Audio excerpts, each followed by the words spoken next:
Untuk teman-teman finalis kategori lomba esai, kami umumkan kepada teman-teman untuk bisa mempersiapkan presentasinya terlebih dahulu karena untuk acara akan dimulai pada pukul 8 lebih 45 menit.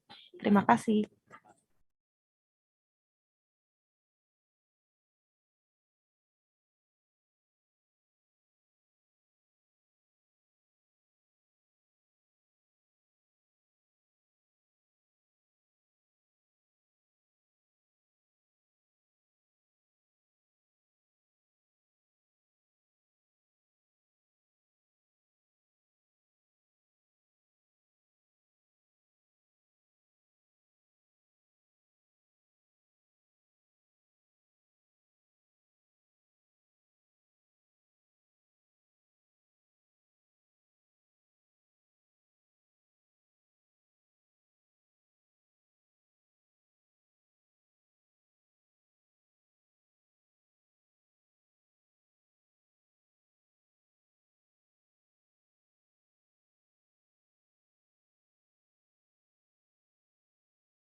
Assalamualaikum warahmatullahi wabarakatuh.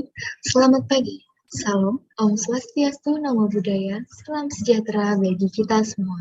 Dewan juri yang terhormat dan finalis lomba nalarin cabang esai yang berbahagia. Puji syukur kehadirat Tuhan Yang Maha Esa, sehingga kita dapat melaksanakan acara babak final presentasi tanpa halangan yang berarti. Perkenankan saya, Marifah Kurniasari, sebagai pemandu jalannya acara pada kesempatan kali ini. Sebelum kita melanjutkan acara, marilah kita berdoa bersama menurut kepercayaan masing-masing. Semoga acara ini dapat berjalan dengan lancar dan bermanfaat bagi kita semua. Berdoa disilakan.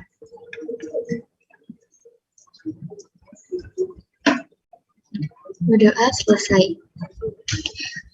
Dimohon bagi tim yang format penamaannya belum sesuai untuk segera melakukan penyesuaian format penamaan tim, yaitu cabang lomba, nomor urut, nama tim, perguruan tinggi. Presentasi pada babak final lomba nalarin cabang esai akan dilaksanakan sesuai dengan hasil pengundian yang telah dilaksanakan pada technical meeting hari Minggu lalu. Akan saya bacakan kembali untuk urutan presentasinya, yaitu sebagai berikut. Yang pertama, tim Sri Kandi, yang kedua Rizka Nisa UBK, yang ketiga Minority Project, yang keempat OSR, yang kelima Gejayan Melihat, yang keenam tim Nadira dan Hanum, ketujuh Menanjak, 8 Alexandrit, 9 Adigana, dan yang ke-10 yaitu Herina Mutaharaka. Tim yang dirasa anggotanya belum memasuki room dimohon untuk dihubungi karena babak final presentasi akan segera dimulai. Bagi finalis lomba nalarin cabang esai, dimohon untuk menerima undangan dari panitia untuk memasuki breakout room dan mempersiapkan file presentasi untuk share screen agar tidak memakan waktu lebih ketika presentasi akan dimulai. Dan bagi tim yang membutuhkan bantuan dari panitia untuk share screen, dimohon untuk menghubungi 10 menit sebelum presentasi dilaksanakan. Bagi finalis yang masih dalam antrian, dimohon untuk menunggu di main room dan menunggu arahan panitia untuk memasuki breakout room. Kepada panitia yang bertugas, disilakan untuk mengondisikan room.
Sebelum memulai presentasi, izinkan saya bertanya terlebih dahulu kepada Bapak Ibu Dewan Juri, apakah sudah siap untuk melakukan presentasi yang pertama? Siap, Mbak. Baik. Izin menyampaikan untuk alokasi waktu di kegiatan presentasi babak final kali ini untuk masing-masing tim yaitu 2 menit persiapan, 8 menit presentasi, dan 10 menit tanya jawab. Kepada peserta dengan nama tim Sri Kandi dipersilakan untuk mempersiapkan presentasinya. Dimohon untuk mengecek slide presentasi dan juga Next, in the next session, any question from finalists or the judges? Okay.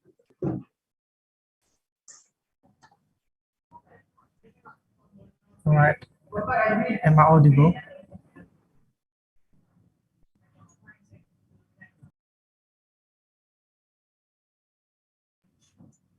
I'm so sorry, am I audible?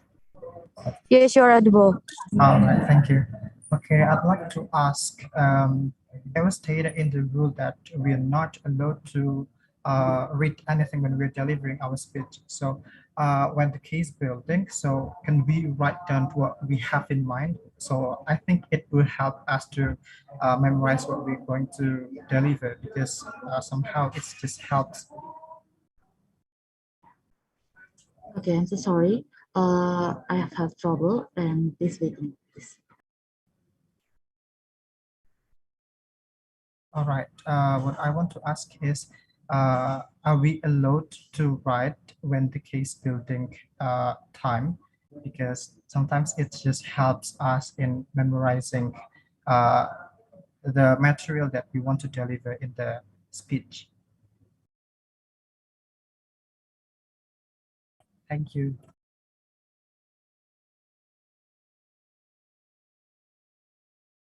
Okay, I'm so sorry.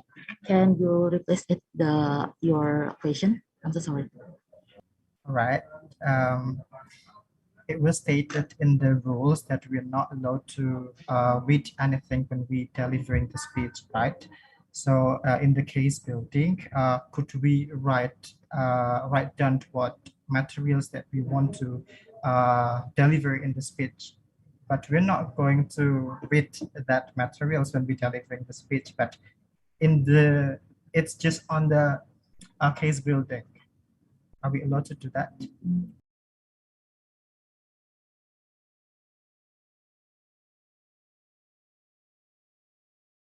Okay, I'm so sorry, I have trouble. Maybe you can write in the comment. So sorry. All right.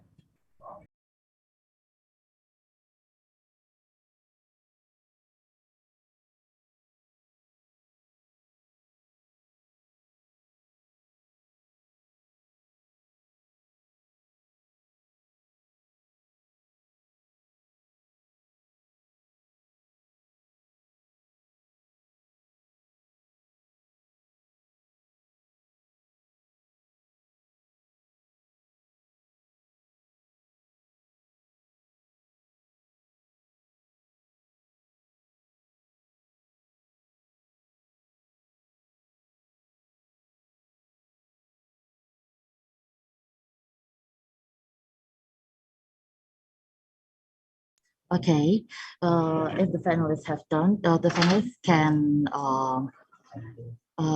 prepare the speech, because the speech finalists cannot read the text, and the finalists must prepare it. Thank you. I'm so sorry, I didn't get it. Could you please repeat your answer? Okay. Wait.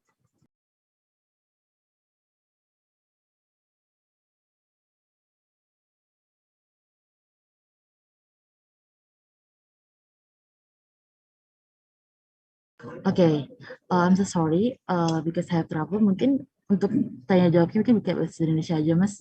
So sorry. Baik. Itu kan tadi saya ulangi ya Kak ya untuk pertanyaannya.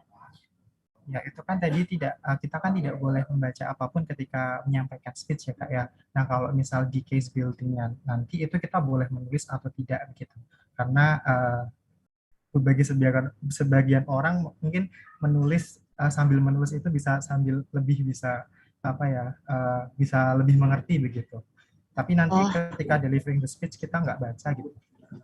Oh, baik Kak, boleh Kak, diperbolehkan kalau seperti itu. Baik, terima kasih banyak. Mohon maaf. Yang penting dalam menyampaikan presentasi tidak membaca ya Kak. Ya. Oke, mungkin itu sesi tanya jawabnya pakai bahasa Indonesia aja, mungkin lebih bisa dimengerti oleh semuanya. Ada yang mau ditanyakan lagi terkait dengan tata tertib atau ketentuan yang sudah saya berikan?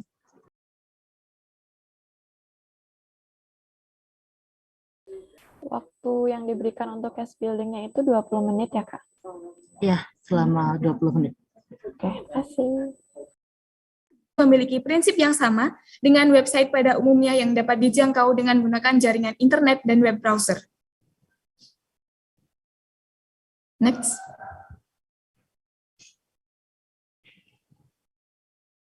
Berikut ini merupakan analisis perancangan dari Sinusa Peduli Pangan. Diagram pertama menunjukkan alur bagaimana sistem Sinusa yang akan kami tawarkan. Admin Mitra adalah komunitas yang bergabung dalam Sinusa Peduli Pangan dan telah diberikan akses oleh admin utama. Admin Mitra memulai dengan proses login, kemudian oleh sistem diverifikasi. Apabila email dan password salah, maka akan dikembalikan pada laman login. Apabila email dan password benar, maka akan masuk ke dalam sistem dan dapat melakukan perubahan, penambahan, atau penghapusan data. Data selanjutnya tersimpan dalam database. Kemudian pengguna adalah semua orang yang mengakses website, memulai tanpa proses login, langsung dapat melihat seluruh informasi yang disajikan dalam website. Diagram kedua adalah use case diagram, menjelaskan mengenai akses apa saja yang diberikan kepada pihak yang terlibat. Pertama, admin utama melalui proses login dapat menginput dan update mitra memberi akses login user dan memiliki kendali utama pada database sistem. Kedua, admin mitra melalui proses login diberikan akses input atau update data dan akses database secara terbatas. Ketiga, pengguna hanya diberikan akses informasi yang tersedia. Next. Berikut ini merupakan prototipe login page Sinusa Peduli Pangan dengan menggunakan email dan password. Next. Kemudian kami menyajikan 3 contoh prototipe pada sistem informasi Sinusa Peduli Pangan. Tampilan berikut merupakan prototipe dashboard pada sistem Sinusa Peduli Pangan yang dapat diakses oleh admin utama dan admin mitra. Dashboard ini menyajikan fitur update profile, update sebaran pemasok makanan, update sebaran penerima pangan, update berita, update anggota, update jejaring, dan laporan pertanggungjawaban donasi. Pada dashboard ini tersaji data-data peta sebaran yang telah diinput oleh admin mitra. Data tersebut melalui proses filter oleh masing-masing komunitas.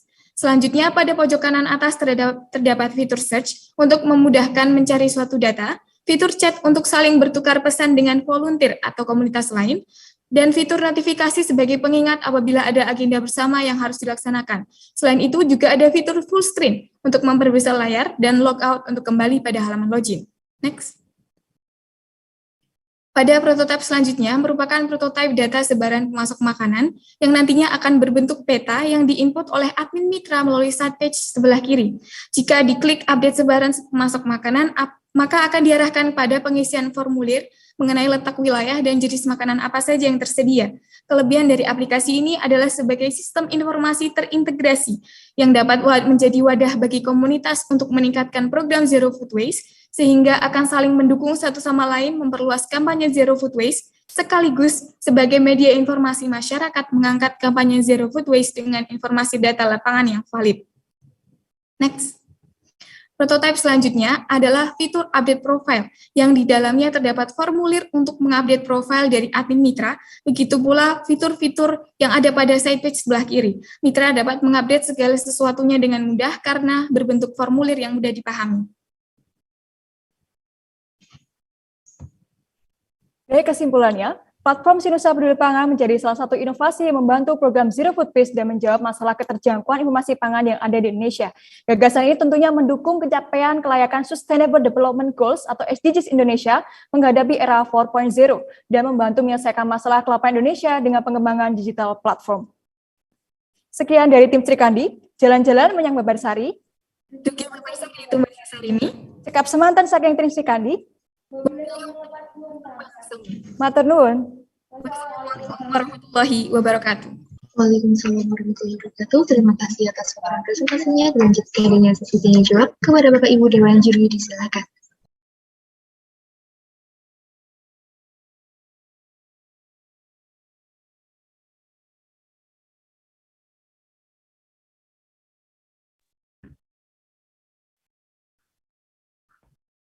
Terima kasih, mungkin saya mulai dulu.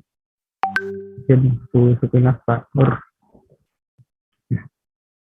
Hakim Sri Kandi ya. Dari ide yang di-create ini, isu SDGs apa yang kamu ambil?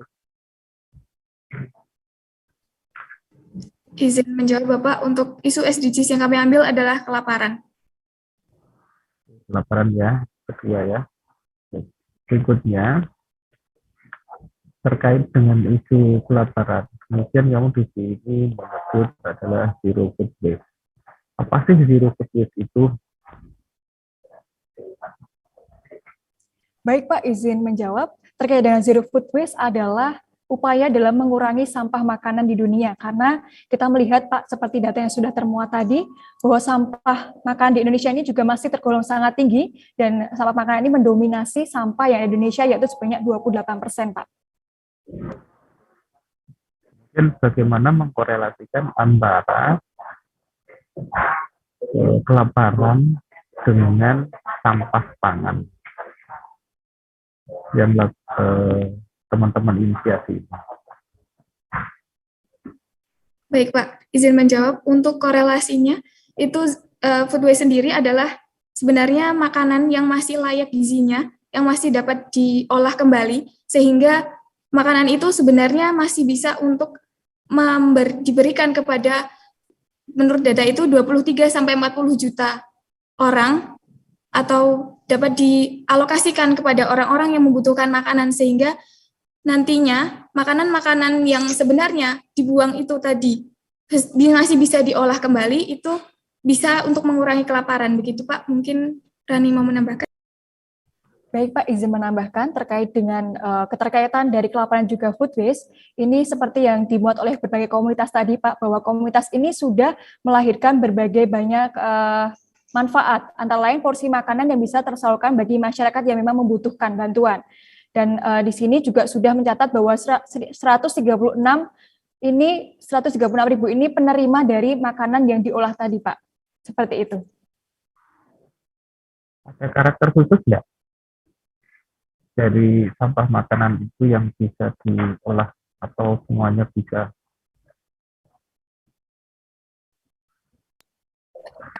Izin menjawab, seperti yang telah tadi saya sampaikan, bahwasanya karakter makanan yang masih bisa diolah adalah karakter yang masih memenuhi gizi dan masih layak untuk dikonsumsi. Itu nantinya oleh komunitas-komunitas biasanya akan dilakukan uji tersebut terlebih dahulu. Begitu Pak. Kalau yang maksudnya dari segi fisik, dari sisi apa itu diidentifikasi enggak? Sehingga ini nanya kan seperti itu. Kalau hanya dilihat dari nilai gizi, apakah itu cukup?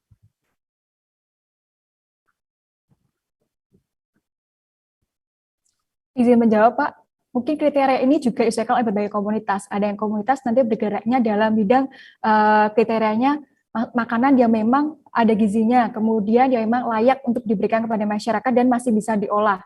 Kemudian ini juga berbagai komunitas ini juga memiliki mitra Pak, salah satunya di industri pangan. Itu biasanya industri pangan ini kan ada makanan-makanan yang sisa yang sebenarnya itu masih bisa dimakan, tapi karena sudah disajikan tapi tidak ada yang makan, kemudian makanan sisa ini diberikan kepada komunitas, akhirnya diolah kembali untuk menjadi makanan yang bermanfaat. Seperti yang sudah kami cari sebelumnya Pak, itu kami menemukan bahwa nasi misal sudah beberapa hari masih bisa diolah menjadi nugget dan lain sebagainya dengan berbagai inovasi yang dilahirkan oleh komunitas tersebut Pak. Cukup, terima kasih. Baik, terima kasih Bapak. Baik, terima kasih. Saya nyambung. Suara saya terakses, Tim Sri Kandi dan kawan-kawan? Bisa? Akses Ibu. Oke, baik ya. Selamat pada Tim Sri Kandi yang sudah memberikan sumbangsi idenya. Saya melanjutkan terkait dengan tadi ya, mekanisme. Kalau saya terkait dengan komunitas ya, karena membangun komunitas tidak mudah. Lalu kriteria yang nanti menjadi anggota atau kan ini akan menjadi relawan screening gitu ya, men-screening terkait dengan jenis makanan yang akan dimasukkan. Nah, kriterianya atau komunitas itu siapa saja begitu ya. Kemudian bagaimana tugas yang harus dilakukan. Karena kan tadi kaitannya dengan layak makan ya, layak dikonsumsi kembali. Kalau tadi Mbak tim yang pertama ya tadi menyampaikan bahwa 5 hari itu bisa dimakan. Lalu bagaimana nilai gizi, kandungan gizi, siapa yang mengontrol gitu. Dan berikutnya kaitan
10 minutes left.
Five minutes left.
1 minute left.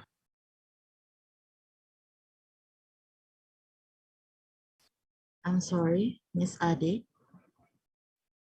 Your camera is turned off.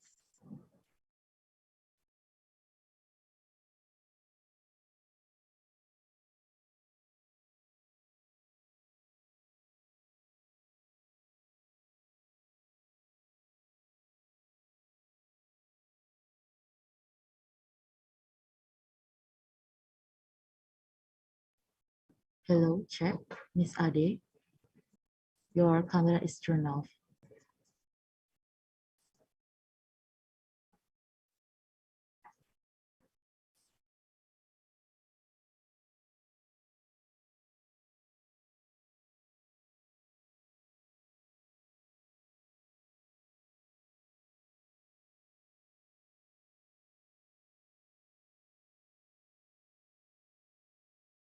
Okay, thank you.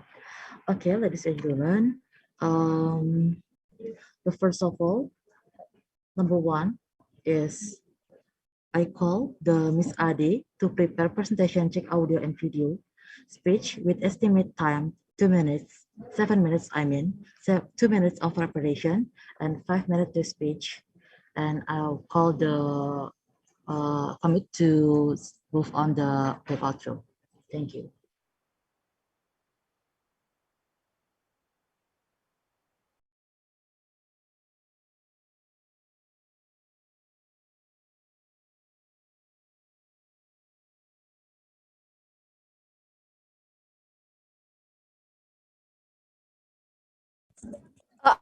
I'm sorry, committee. I'm from toilet. So, is there any Okay, I will. announcement?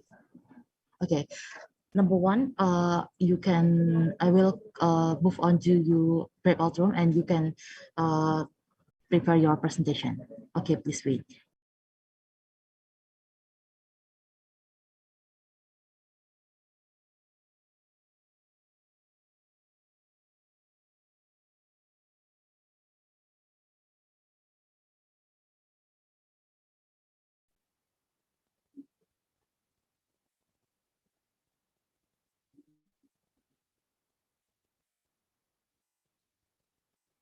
Okay, Miss Ade. Okay, Miss Ade. Okay, the first of all, I call Miss Ade to prepare a presentation, check audio and video, speech with estimate time 7 minutes, 2 minutes of preparation, and 5 minutes to speech. And starting from now.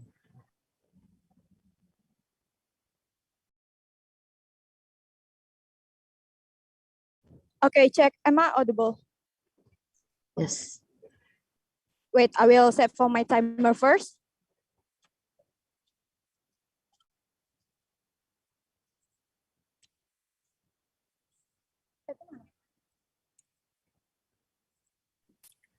I think if you look at the timer on the Zoom video, you could also apapun gitu. Mungkin bisa segitu.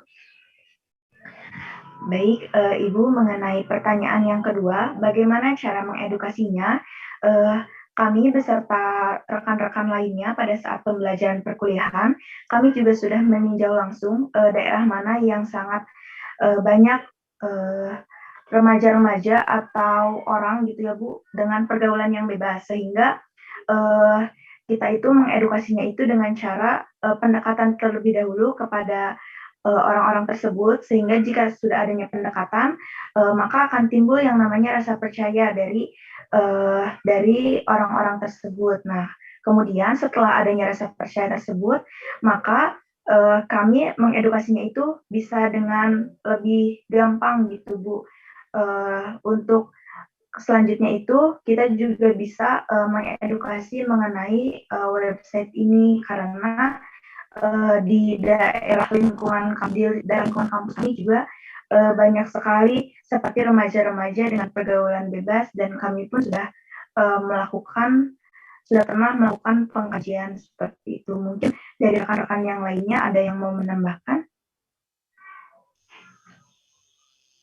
Saya kira cukup. Mungkin monggo Pak Jazuli atau Pak Agus.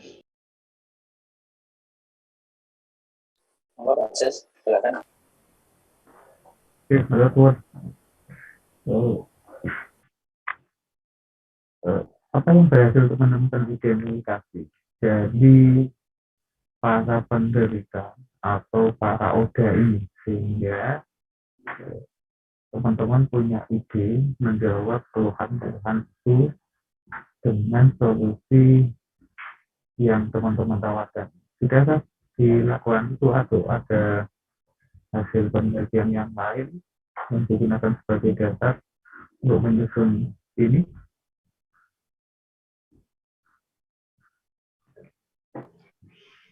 Sebelumnya mohon maaf Bapak, suaranya kurang jelas Pak. Saya ulangi ya. Ya. Apakah ada survei atau data-data yang teman-teman sudah berhasil kumpulkan, entah itu hasil penelitian yang lain atau survei yang dilakukan secara langsung oleh teman-teman terkait dengan problem yang dihadapi oleh para ODA atau penyandang HIV, sehingga teman-teman memberikan solusi enos ini. Oke, sebelumnya kami juga sudah melakukan pengkajian begitu ya Pak terhadap para ODA ini dan mendapatkan hasil bahwa mereka itu kenapa gitu sampai bisa terjadi mengapa mereka itu bisa sebagai ODA gitu karena kurangnya edukasi dan kurangnya pengetahuan mengenai pergaulan bebas yang bisa menimbulkan HIV/AIDS sehingga kami membentuk gitu sebuah gagasan untuk menanggulangi hal tersebut, begitu Pak? Ini sasarannya untuk ODA atau untuk orang atau secara umum agar tidak terinfeksi? Yang ini itu Pak, sasarannya itu sebetulnya masyarakat luas, tetapi kami juga berfokus kepada ODA-nya itu sendiri karena di sini tidak hanya memberikan layanan kepada orang yang sudah terinfeksi HIV/AIDS itu saja, tetapi jika ada orang yang berpotensi karena pergaulannya dan ada ciri-ciri dari HIV/AIDS itu sendiri di orang tersebut, maka gagasan ini dapat digunakan begitu Pak.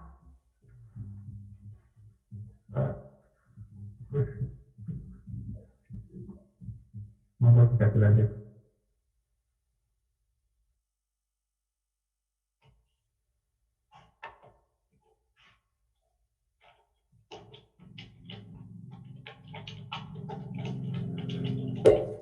Oke, selamat baru masuk. Kalau gagasan Anda ini tindak lanjutnya itu yang ingin dicapai sebenarnya apa?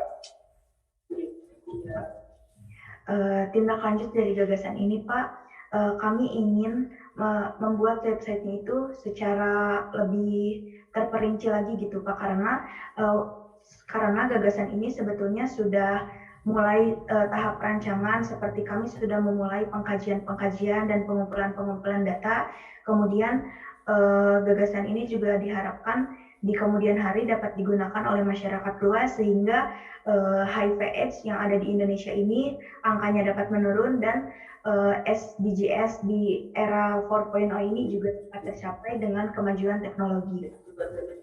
Oke. Jadi kalau seperti itu tinggal bagaimana mengembangkan ya atau menambah data yang update, kemudian juga bagaimana mendesain suatu layanan ya. Nah, cara membangun sistemnya gimana ya? Sistemnya mau dibangun seperti apa? Oke, terima kasih Pak untuk pertanyaannya.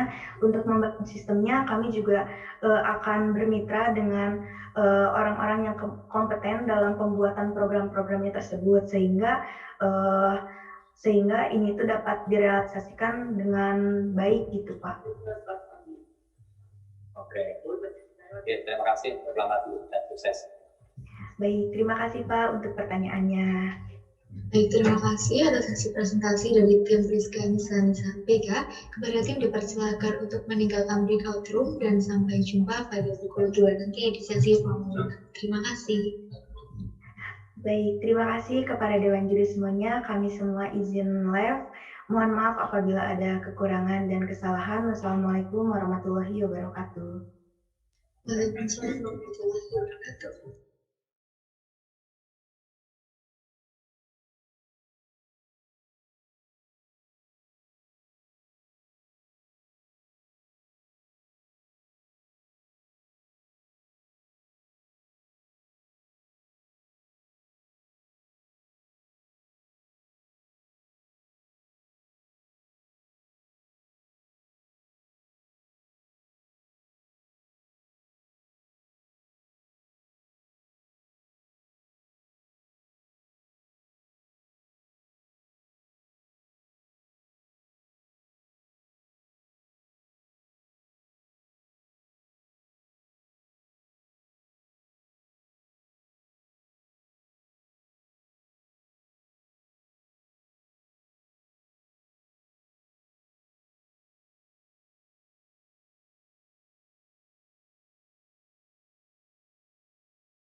assistance in order to alleviate the poverty for some people in the country. Hasn't it been done? Hasn't it been done by the government? They provided assistance. They provided the supports, financial supports for those living under the privilege. What's the difference according to you with your proposal? What should be added to what has been implemented? All right. I thought that in the status quo, the hard mechanism or the difficult mechanism that can be faced by this kind of middle lower society. For example, they have to fulfill certain forms, for example, on how they are waiting for too long, for example, the moment they get this kind of social assistance. What I'm programming or on how I propose this kind of solution, or how government should directly give to this kind of middle lower society without any difficult mechanism, so they can easily to get this kind of social assistance from the government itself. Mm-hmm. MC, is the time of pausing? Could you check that? Is the time of pausing? It's like 8:32. Oh, okay. Thank you. So, okay. and as well as so basically if the government has been very proactive to their current solutions like the assistance, how sure are you that the poverty of the society will be, decreased? Because corruption might be still there, right? So how would you, comprehensively propose that to the government? Okay, for example, for me as the millennials people that every day using the social media, every day tweeting something, for example, we can criticize the government, how it works, for example. There are so many people that are already progressive, right, in the status quo on how people always maintaining the government's work, for example, on how we are always using our social media to criticize government. That's how we are spreading a lot of memes, for example, that on how worse the government they are spreading this kind of social assistance. That's why as a millennials, I really appreciate the people that criticize this government's work in the social media. And so we should do the mechanism which is evaluation for the government, and we can do the we can push the government to be more better, for example. If not, their image will be bad, for example, in our society. Mm-hmm. The last question is given to you. What is actually the root of all the poverty issue that may be suffered by Indonesia or other developing country? What is the cause, the fundamental, cause of the poverty issue to happen to the world? I think the poverty in this world, especially in Indonesia, and how the low rate of our education. The moment our education is not achieved, the people will still have the poor mindset that they cannot achieve. For example, as me, I'm a poor person, so I cannot school higher, for example. It's still useless because at the end of the day, I will help my mother in the land, for example. I will help my father to actually farming, for example. On how I actually, this kind of mindset, if we are not having the good education, it will also worse the situation on how the poverty still happen. It's like cycling.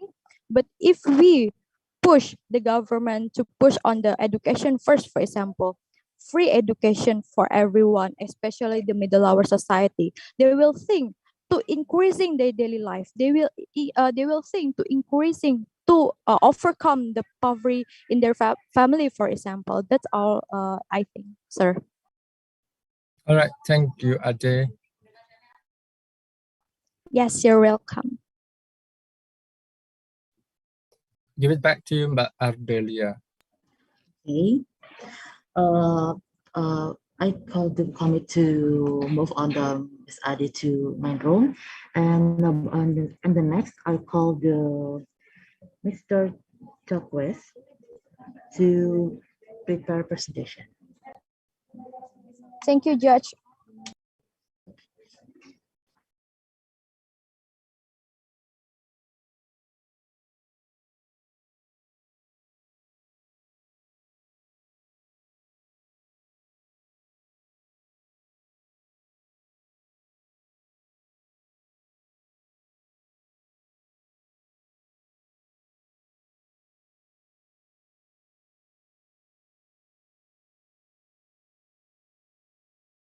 Okay.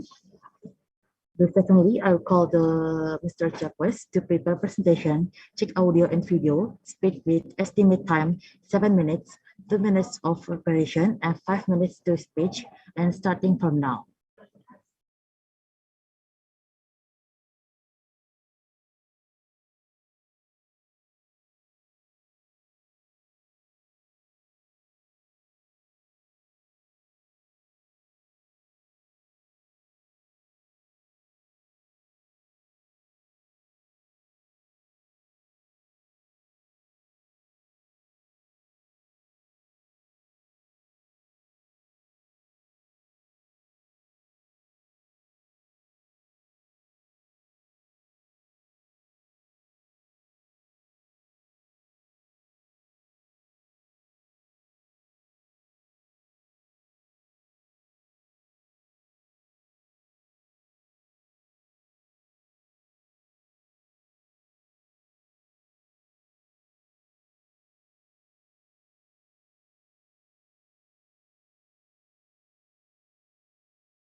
Can I start my speech right now?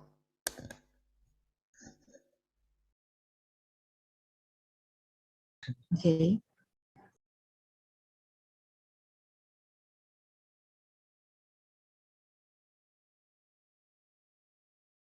Okay. You can get your presentation.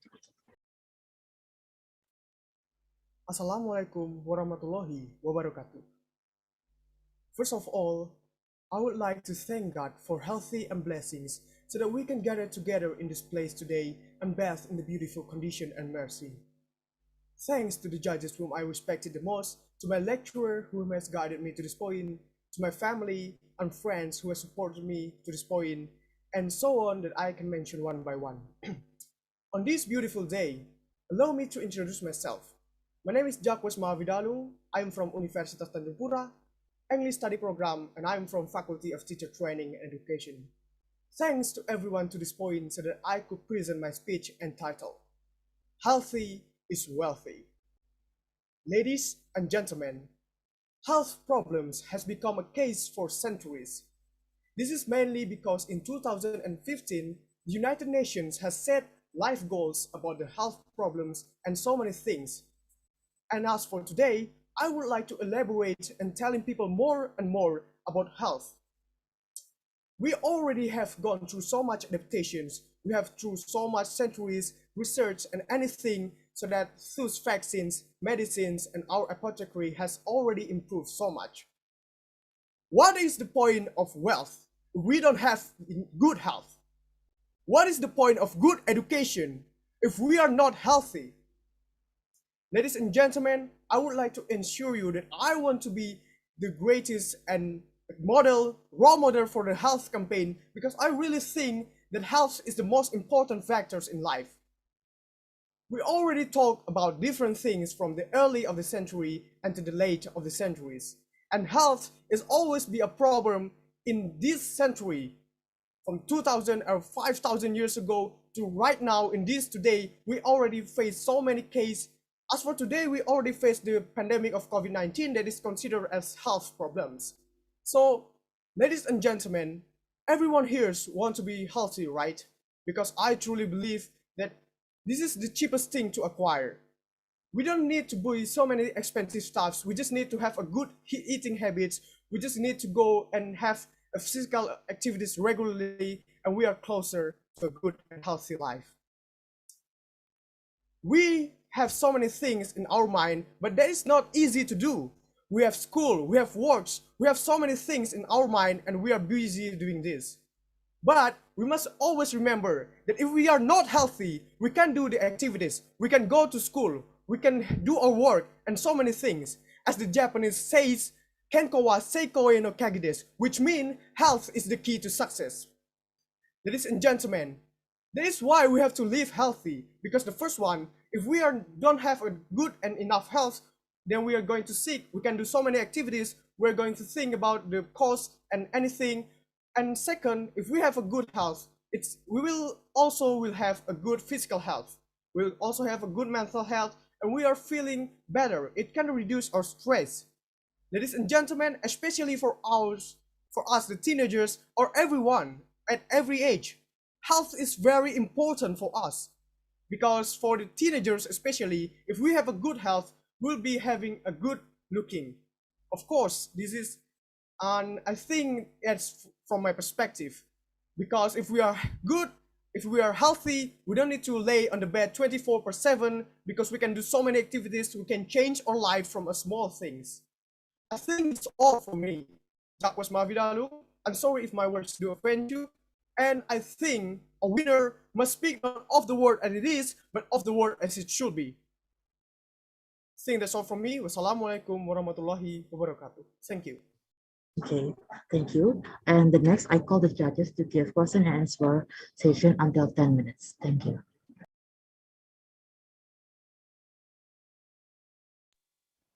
Check. Hi, am I audible? Can you hear me? Yes, ma'am. All right. Thank you for the speech. I think I have several questions for you. So first question is, you already explained that currently healthy lifestyle is very important. My first question is, what's the best solution, in your opinion, that you can give practically so we can campaign more about healthy lifestyle? Okay. Thank you for the question. I think the cheapest thing to do for us is doing the physical activities regularly in just our base or in our home, so that I think it's just some kind of small activities like push-ups, sit-ups, or something that is close. It is physical activities, run or walk in home, or we just need to go to work by feet, and we don't need to use the vehicles and so on. So I think the physical activities will be the best answer and solution. Thank you. Okay, all right. My second question is, according to your previous answer, you say that the physical activity is the most effective solution. Then it leads to my second question.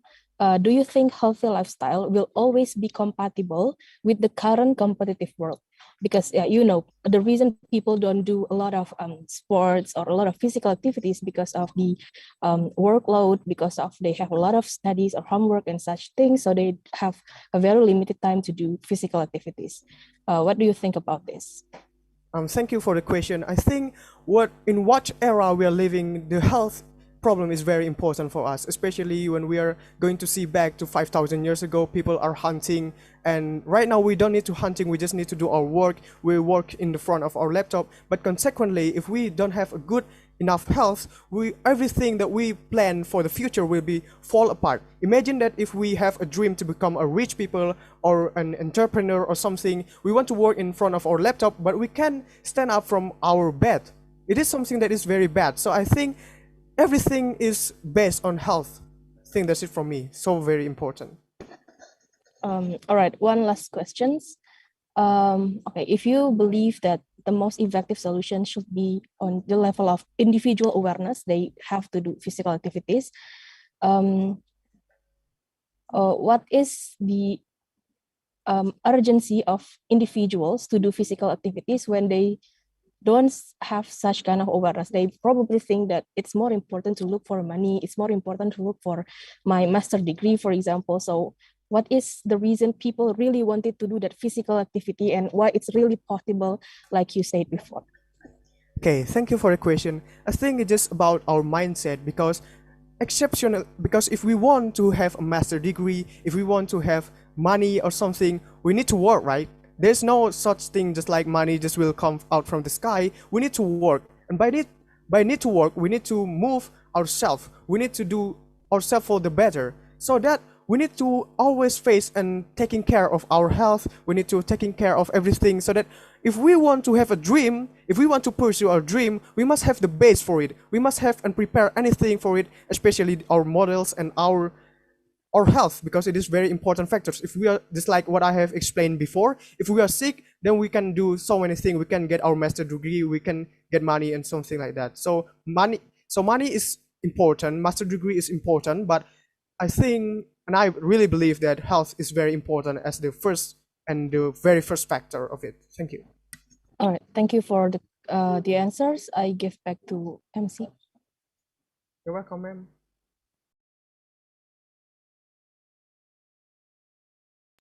Okay, maybe the other judges will give answer for Jadwis.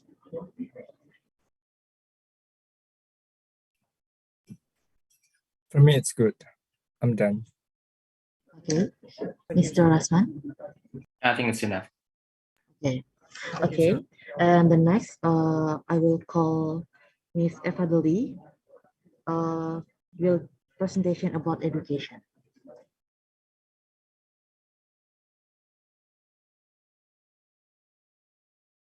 Excuse me, ma'am, can I leave the room, please? Yes, yes, you can leave the room. Okay, thank you very much. Yes.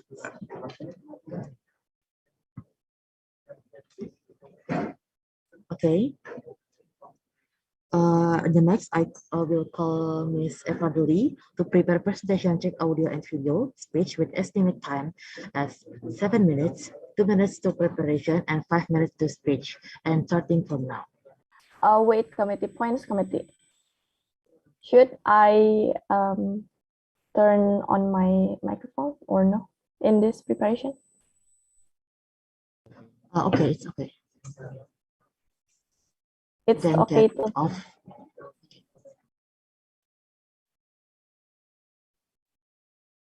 Should I mute or unmute myself in this preparation? It's free. You can mute or unmute. It's free Oh, to check. okay.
Okay, you can start this presentation.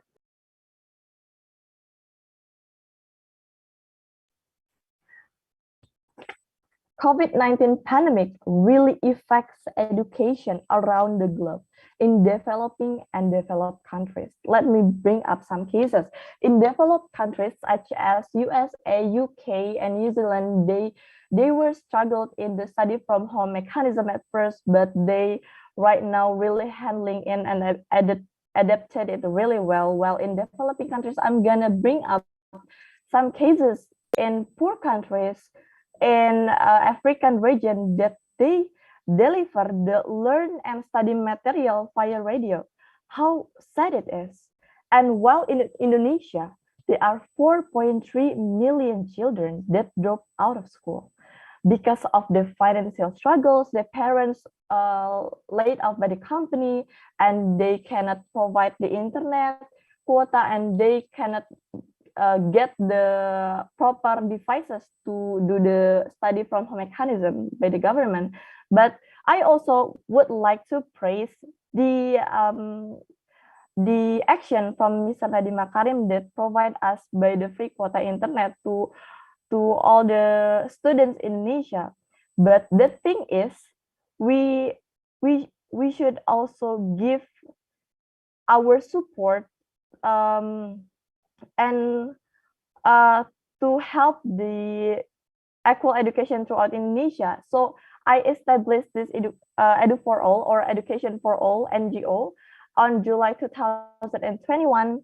So this NGO held webinar and bring up the topics such as mental health, how to build self-confidence, to improve content writing skills, to have focus group discussion with career women, and gather the potential and university students to get the ISMA this year. So this mechanism for study for education for all is to give education by giving education. So we gather all of the participants to get the free self-development by webinar. So this webinar, all of the participants will gain knowledge. We will provide the Q&A with the expertise, and at this session of this with this webinar, we lead them into the charity. What's special from this Education for All charity is no minimum requirement for the donation, and we do not give the mandatory donation for this charity event. So we probably say that we successfully held 6 webinars in 5 months, and in those 5 months we gather 1 million rupiah, and we donated it and in UNICEF Indonesia to help 4.3 million children that drop out of school. So there are so many ways to help Indonesia children to gain proper education, to help achieve SDGs number 4, and here is my way to do it. So please always remember and commit that no one left behind. Thank you. Okay, the next I would call the judges to give question and answer until 10 minutes for yours. Okay, so thank you very much for the speech. Now I have this question about the existing gap between the educational quality in developed countries and also in developing countries, because that's what you mentioned in the first part of your speech. So what do you think is the root problem of the existing gap in education quality between developed and developing countries? You can mention 1 or 2. The gap education developing and developed countries.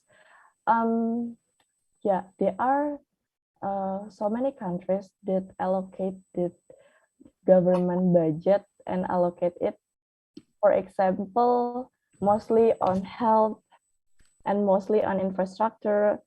And I could say that Indonesia still hasn't give the allocation budget that much from the government.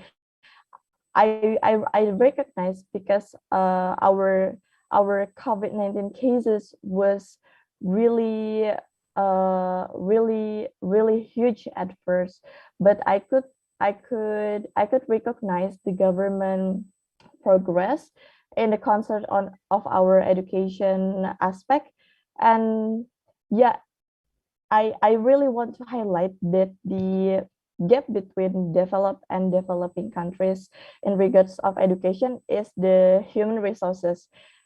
For example, teachers from Indonesia, not all of them could really using the Zoom or technology, and also another party in students scenario, they cannot afford the devices and internet quota. So I think that there are so many aspects to to to mind up the gap, and the most aspect that I see it is the financial and human resources itself, and also the government action. Thank you. Okay, so I'd like to continue asking a related question. So you mentioned about the national budget. Yeah. How much do you think should be allocated to education in order to reduce the gap between the education quality in developing countries like Indonesia and also in developed countries like US or UK? And do you think that the estimated budget that you would like to allocate will actually solve the problems related to teachers' quality, for example, or related to access to technology and also literacy as well? Do you think that would also help those challenges? It would definitely helps, because even before the pandemic, we recognize there are some of the areas that hasn't really has these good facilities of school, and pandemic make it worse. So I think the allocation budget for from the government itself would really help. Maybe the increase like 40, consider with all of the aspects to tackle this COVID-19 pandemic. I could say 30% of the budget, right? The rising of the 30% of the budget would really help. But yeah, I would like to mention the Mr. Nadiem Makarim action itself right now is very, very progressing. Than before, for example, the health of IISMA, Campus Merdeka and stuff, they really has relocated the budget progressively for this educational aspect. So I think our government, especially Ministry of Education, really doing it well. It's really, really progressive, especially at the budget itself. It could really help. Okay, so last question. So during this pandemic, of course, education sector in Indonesia has been impacted, and one of them is the move from a conventional teaching method to remote teaching. And of course, as you said before, it has to be followed by technological literacy. Do you think this pandemic actually brings a positive impact to increase the technological literacy level among teachers, or do you think it just gives them more burden? Oh, that's a very interesting question, actually. I think, yes, in the bright side of the study from home mechanism, it could increase and improve our digital literacy, especially in the, how to say it, like the adults, such as like old teachers, to give the study materials from Zoom or from e-learning.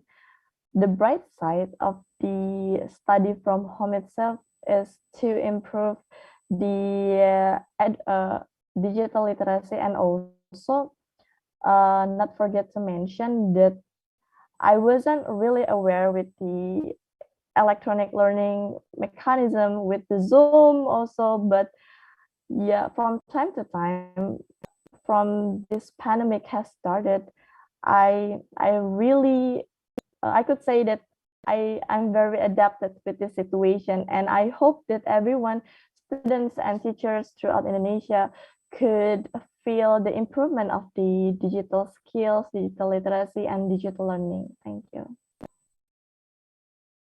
Okay, I think that's enough. Thank you very much. I'll give it back to Ardelia. Thank you. Maybe the other judges will give question for Evadili. No, it's clear enough. Okay. Miss Evadili can leave from the breakout room, I mean. And the next, I will call Miss Dena will talk about economic growth.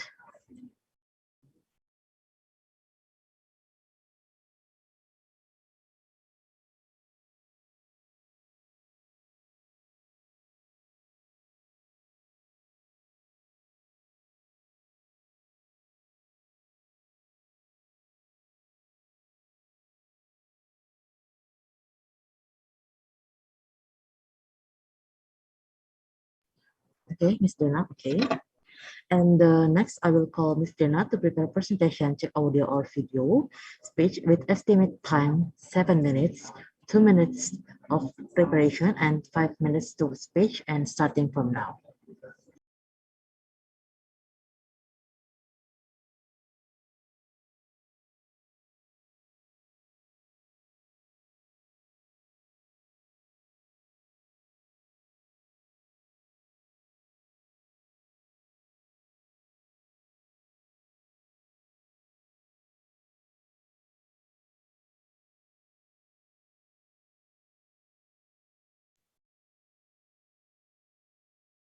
Am I audible?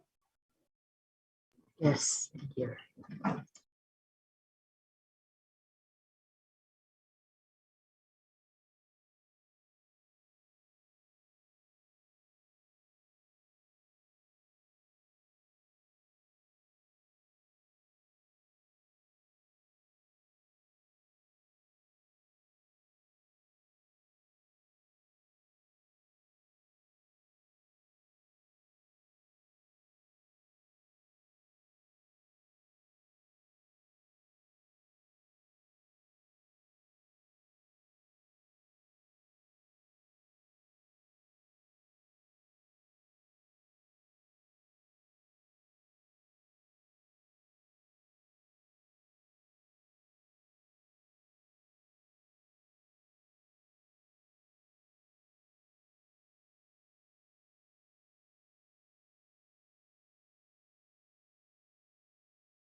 Okay, you can start, sister.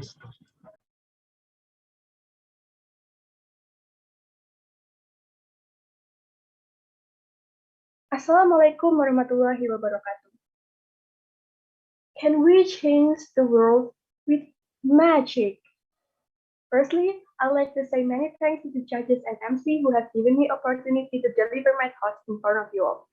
Before delivering my speech, I'd like to introduce myself. My name is Dena Ananda from Yogyakarta State University. Do you know Tinkerbell songs? Do you believe in magic? I do. I do. Well, do you believe that we can change our world to be a better place? Let me tell you. I'd like to say, welcome to this SDG movement, the first in this crucial decade of action to achieve the Sustainable Development Goals by 2030. It is not a magical things that happen in one night. We have to do something to achieve this. Our aim is to show that transformation is possible, and it is happening right now in so many places with so many innovation and with the engagement of so many people. The SDGs promote sustained economic growth, higher level of productivity and technological innovation, encouraging entrepreneurship and job creation are key to this, as the effective measure of eradicate forced labor, slavery, and human trafficking. With those targets in mind, the goal is to achieve full of productive employment and decent work for all women and men by 2030. We can make tremendous progress over the coming decade, especially for the most vulnerable and the poorest of the poor, by giving people chance to work online or give them opportunity to make their own innovation by their creativity. But our task is daunting. The foundation of our world has been shaken to the core by COVID-19, even the war that happened in so many countries. The pandemic and war have caused us towards the worst era in decades, with terrible consequences for the most vulnerable. Societies and citizens are reeling from widespread disruption. Even after many years, after many progress, poverty and hunger are on the rise. Children are suffering from the lack of schooling. Debt is skyrocketing. Even before the virus and war, inequalities are growing. That path exists. The 2030 Agenda of Sustainable Development is designed to address the shortcomings that the pandemic has exposed. At its heart is a simple promise to end the poverty and leave no one behind. Those goals most in need are often the hardest to reach and must be reached first. The COVID-19 pandemic, the greatest challenge faced by us since the founding of the United Nations, has brought us low. But we will not be beaten. We must look beyond the current crisis and set our sights high as we strike out of a world of dignity and opportunity for all the healthy planet. Together, let's make this decade of action, decade of ambition, a decade of transformation, a decade of hope and peace. Let us make our world to be a better place by your magical creativity and innovation. Thank you. Okay, the next I will call the judges to give question and answer under 10 minutes. Thank you. All right, thank you, Dana, for your speech. My first question is very simple. What is your understanding of SDGs? SDGs is a movement that's created by United Nations to make our world to be a better place by many things that we have to achieve. There is a 17 agenda in there, from the education, submarine, and the planet, make it to be a better world again. From the education, economic, and everything. Thank you. Okay, among all the agendas included into the list of SDGs, if you are allowed to prioritize to number 1 to 3, according to you, which one is the priority number 1 up to number 3 that countries should put into actions first? In my opinion, I would like to set my priority number 1 into education. The second one is the life on land, and the third one is the economic growth and work design. Why education you put into number 1? What is so urgent with educating civilian society of one country? Because if we have a good education, we can make other sectors become better, because education is the priority of our life. Is the priority. So having education could alleviate poverty? Yes, of course, because if we have a good education, if we can achieve a good education, poverty, we can erase poverty. We can make a good work, or even we can create our own work by our innovation and our creativity based on that good education. If I go back, if I return to your list of priority, 1, 2, and 3, you put economy into number 3.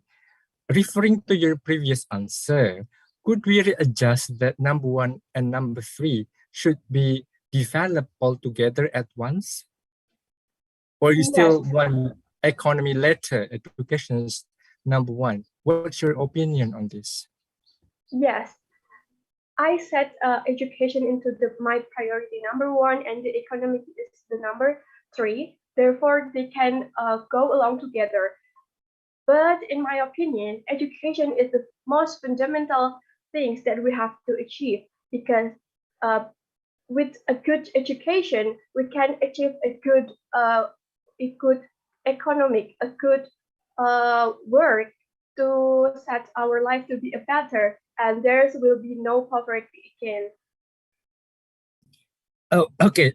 Has Indonesia put education into number 1 priority in its program, according to your opinion? In my opinion, Indonesia already put the education into number 1, which the newest program from the government like MBKM and something like that is set our education into a priority. At least Indonesia is trying to put education into the priority. And do you think the process up to now is, is going into a positive direction? Yes, of course. As we can see from the maybe back to the past 5 years or before that, we didn't have like some programs like MBKM for like a good, student exchange from Indonesia to other countries, to overseas. Maybe there's some like LPDP, LPDP, like but it's not like, very popular among students. While now it is very easy for students to join that kind of programs from like ISMA or something like that. And I think that is a good thing that Indonesia already did, and that's gonna be make our education to be a better one. All right, thank you, Dana, for all your answers. Thank you. Okay, maybe the other judges will give a question for Dana or not. Enough. No, it's enough. Yeah, I'm good. Okay. Okay. The next, maybe Miss Dana can live in the breakout room, and the next I will call Miss Apri. Will give a speech about life on land.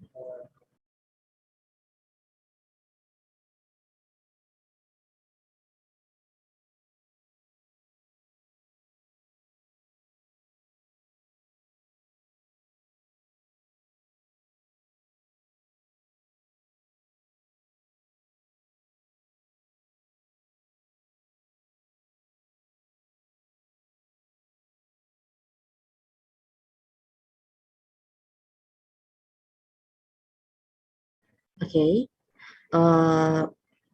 Next, I will call Mr. Apri to prepare a presentation, check audio and video, speech with estimate time 2 minutes. 7 minutes, 2 minutes of preparation of and 5 minutes to speech and starting from now. All right, thank you so much for the time. I want to test my voice first. I want to use this 2 minutes preparation time to check whether my voice is clear or not, that my connection is stable or unstable. So I need the help from the camera team. Maybe could you help me please to indicate whether my voice is clear or not? Is it clear? All right, so if it's clear then. And about my video, is there any lagging? Yes, it's right.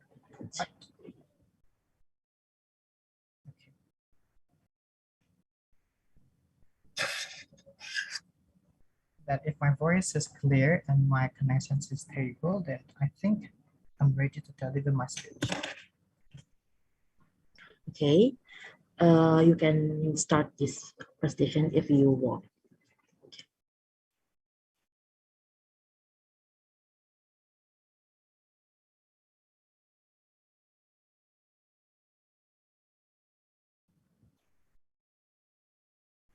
Right, good morning, respectable judges, ladies and gentlemen. I am Abdul Rahmanto. I'm from Yogyakarta State University.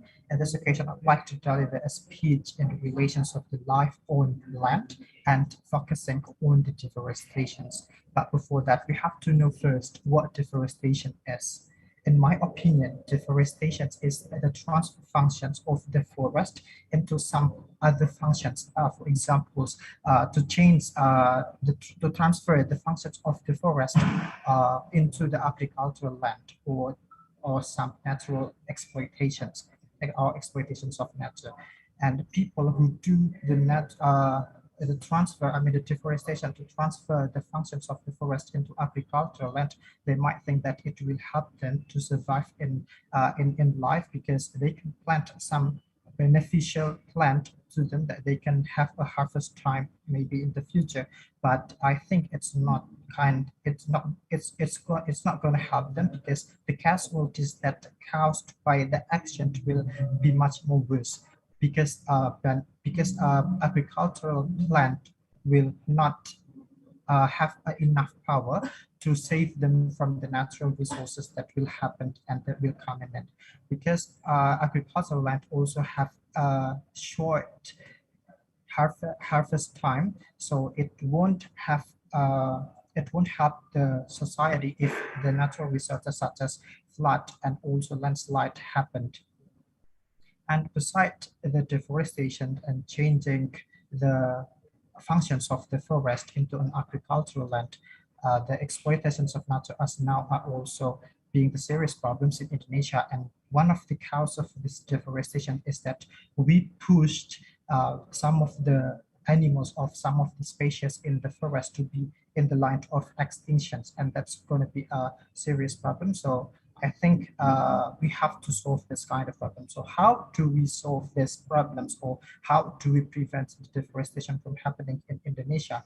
The first one, of course, we have to work together so that we can prevent the deforestation from happening in Indonesia. The first one we have to do, increasing the awareness of the people in Indonesia that this deforestation should not be happened for any reason. And the next one is the government need to enhance the framework that they created about this deforestation so that it will function as what is expected in the very first beginning. And how do the life on land, and when we overcome the problems about this life on land that contributes to the achieving of the sustainable development goals in Indonesia. Ladies and gentlemen, one aspect that we have to consider is that to achieve the sustainable development goals in Indonesia is to ensure inclusiveness, especially in this pandemic era, that it's increasing the number of the poor people in all sectors. And if the same problem happens in the future, and we will just repeat the same problem now, because we don't have an experience to solve the problem now, because we're not having an inclusiveness vibes to solve the problem. So I think the focus in its sectors in Indonesia, it should be oriented toward on making it into an inclusive vibes, and that way it can potentially increasing the resilience of the poor people to face the similar problem in the future. I think that's all the speech that I could give. Thank you, Anna. Okay, thank you. And the next, I will call the judges to give a question for Mr. Apri until 10 minutes and 4 ships. All right. Can you hear my voice clearly? Yes, it's crystal clear. All right. Thank you for the interesting speech. I have several questions according to your speech. So the first question is about, you mentioned about extinction under the issues of deforestation. So my first question is simple. In your opinion, why extinction is a very critical issue? Because we know, compared to any other issues about environment, such as carbon emissions or the increased level of the increased number of sea levels, why then, compared to any other issues, the most important and the most crucial issues is about extinction and deforestation itself? Thank you so much for the questions. Why do I think that extinction is much more important than the other issues? Because I said earlier in my speech that it is the extinction of some species in the forest, not only an animal or maybe a plant, but it's a species. It means that both of them. So we need a balance in this life. From nature and our life in our daily life in this world. So if some species are in the line of extinctions, and then after that they become extinct, then the balance that we will have as we need to live in this world are not going to balance anymore. So I think that's the most important thing that we have to save for now, because the balance is everything, because we cannot live without the nature, and we still need for our grandchild in the future. That's all. All right. Okay. According to your answer, we need to create balance in environment. So in that understanding, do you think pushing companies or foreign companies or even national companies to decrease their carbon emission is less important or less important than making than deforestation itself? Because when you said about balance, I think it's also about companies contribute so much also to the global warming, right? So why then the balance is not really happening when we focus on the global warming or carbon emissions? All right, thank you so much for the questions. I say that by keeping the balance is important, and by pushing the companies that to decrease their carbon, the activities that caused global warming is also important. But the most important thing that we can do now that it is possible to do it is by doing the something that real, that we can do it by ourselves. Because if we push the companies, that there will be new problems that we have to solve first, so that we can get there in the extent that we can push the companies to decrease the activities that cause the global warming. So that's all my answer. All right, interesting. And one last question. You also mentioned in your solution that you wanted to raise awareness about the importance of deforestation. So my question is how this solution will look like in your thing. So which method, for example, that you will use to raise the awareness of the people? All right, thank you so much. I have this event that I experienced when I was in my senior high school. It is a campaign that we have to plant some plantations in the area that it has a potential to have a landslide or maybe some natural disaster. So I think this kind of campaign we should enhance to wider community, so that they will have this movement to save the world, or especially this deforestation, because they will indirectly they will have that awareness to build and to save or to keep our forest, to keep our balance in this world. All right, great. Thank you for all the answers. I give back to the MC. Okay, thank you. Maybe the judges will give a question for Mr. Apri, or not close enough? It's enough. Yeah. Thank you, Mr. Apri, to speech today. And now you can leave from breakout room, and we will next on the next panelist. Okay, thank you. Thank you. Thank you so much.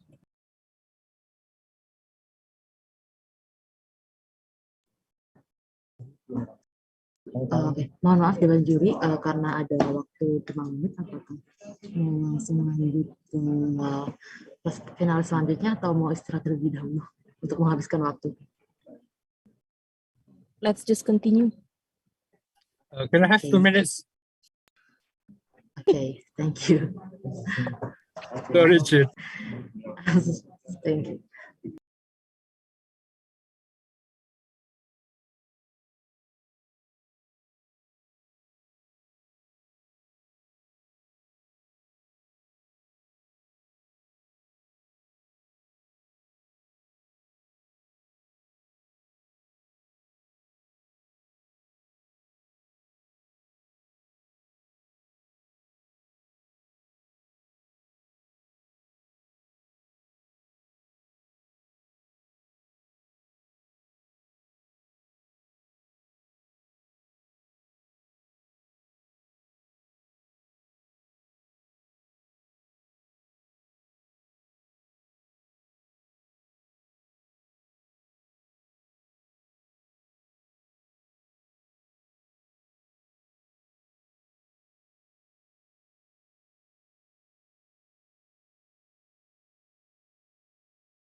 Oke, apakah Pak Tri sudah bergabung dalam Zoom kembali? Oh, baik. Thank you, Mbak. Okay, you're welcome. Okay, next, I call Miss Fazalia will speak about poverty.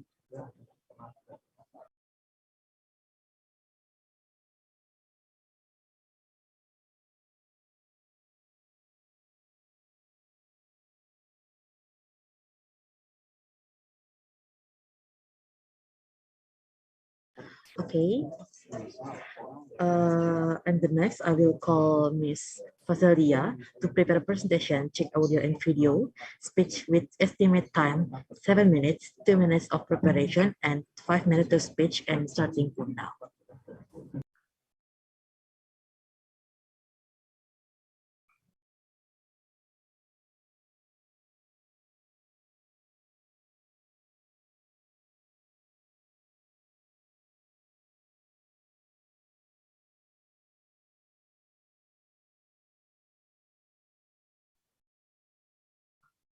I'm so sorry. Am I audible? Yes.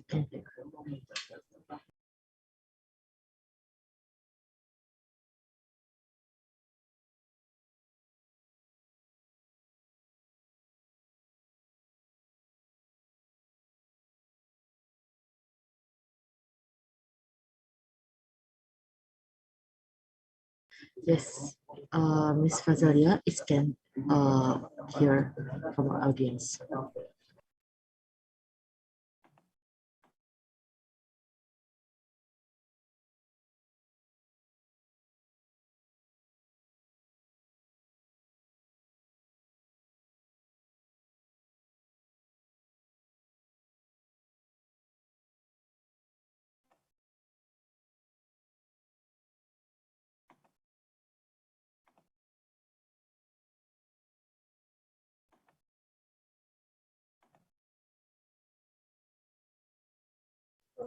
Okay, Miss Fazalia left from the room. Okay.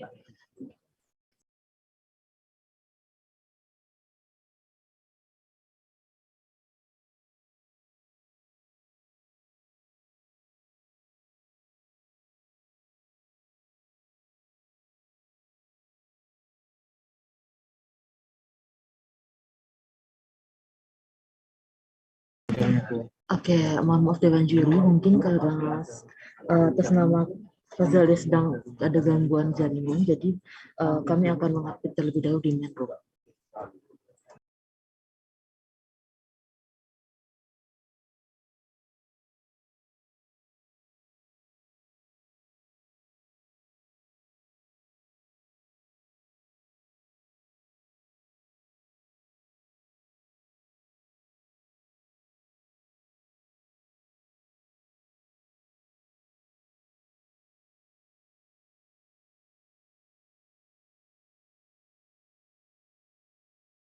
Okay, can you start presentation from now? Yes, I'm so sorry because I have the problem. So yeah, I think I can start my presentation now.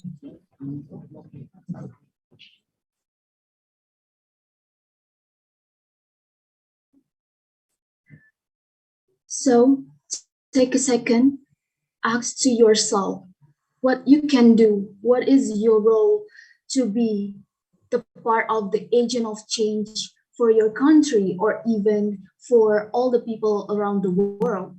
And in the next 15 years, can we end hunger?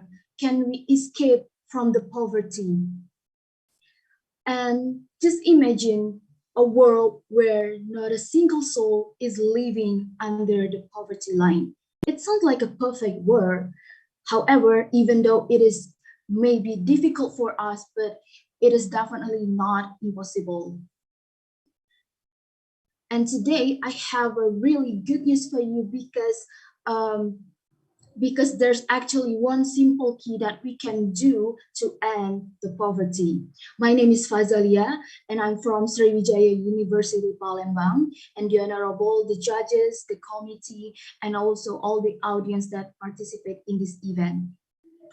So, as we know that in this COVID-19 pandemic situation, there's so many aspects that change to our life. And this is actually give us more challenges to achieve the SDGs. And as we know that the United Nations has created the global agenda, which is there's 17 goals, and one of them is no poverty. And you know what? No poverty is actually in the top one, which is show us how important this problem is and how crucial this problem is. And this problem is actually we need to solve immediately. And before that, I wanna give you the real mindset of what the poverty is. So maybe most of the people say that the poverty is actually about the lack of money, and then they cannot provide the food and higher education and some special privilege. And it's actually totally wrong, because poverty is actually, there's something wrong with your personality, with your character, with your perspective to fix the problem.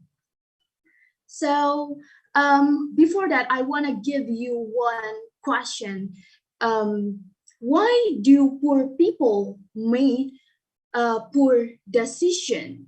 So I want to tell you a story or my experience. So I ever watched the video. So there's one of the most rich person in Indonesia, he's also an economist, and he actually explained the difference between the poor people and the rich people. And they tell us that the poor people usually spend their money only for buying the luxury thing and useless things, while the rich people, they borrow money to buy the asset that can give them more income. This actually shows us that there's a different perspective between the poor and rich people.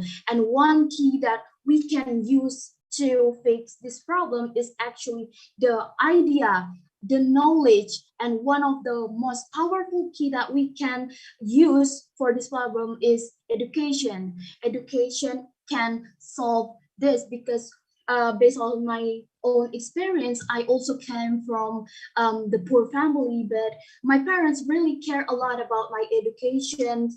They really trying hard how their children can get more quality education.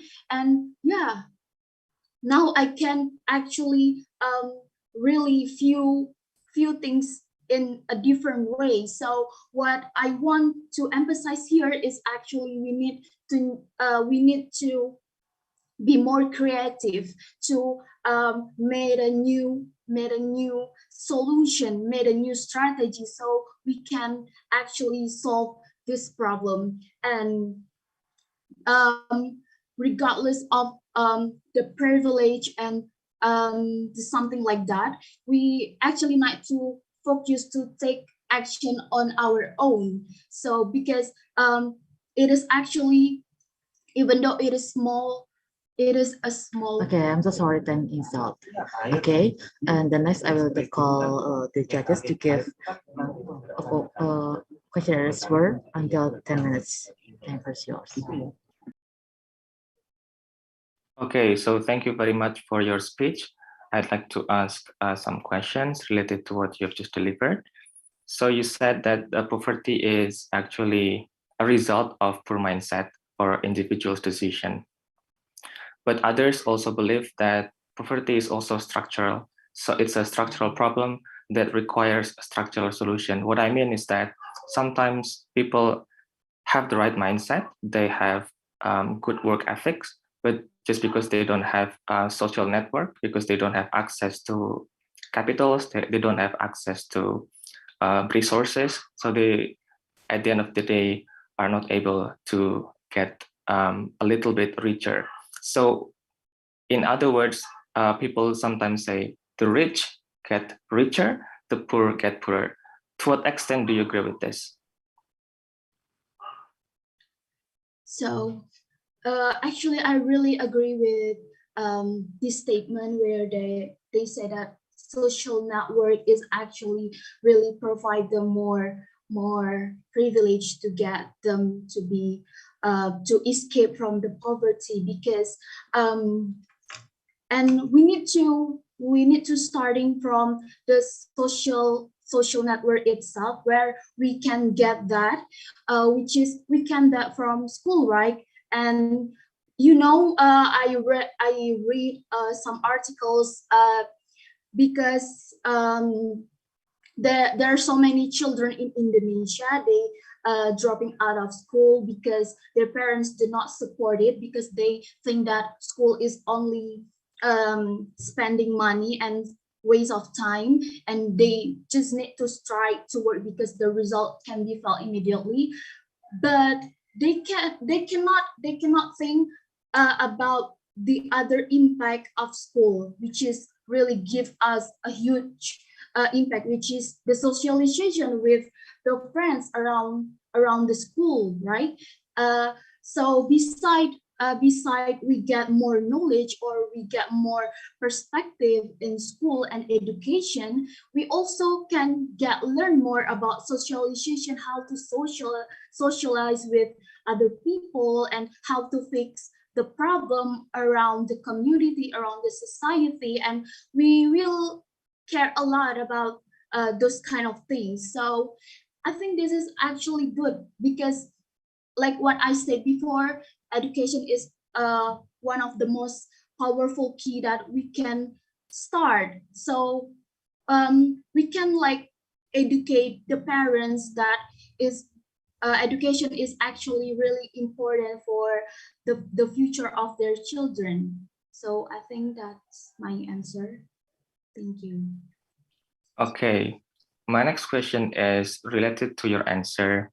To what extent do you agree that in order to give wider access for poor people to education, we should be able to make sure that we can fully fund all poor students so that they can achieve higher grades, they can get higher qualifications, and at the end of the day, they will be able to get better jobs and also alleviate their poverty level. So to what extent do you agree, or do you think that focusing more on educating parents, as you said, is sufficient in this case?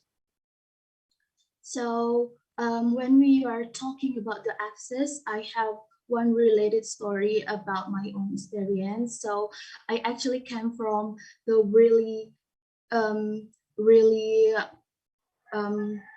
I can say that I came from the poor family, and I live in really far from the city of Palembang. So we know that Palembang is actually have more good quality in education system if we compare it to in the village, right? And there's actually one program that the government create in my region, in my province, Palembang. So they actually give the chance for all the poor children, but with good academic and non-academic to study in Palembang with a more advanced access, and also more good quality in education and something like that.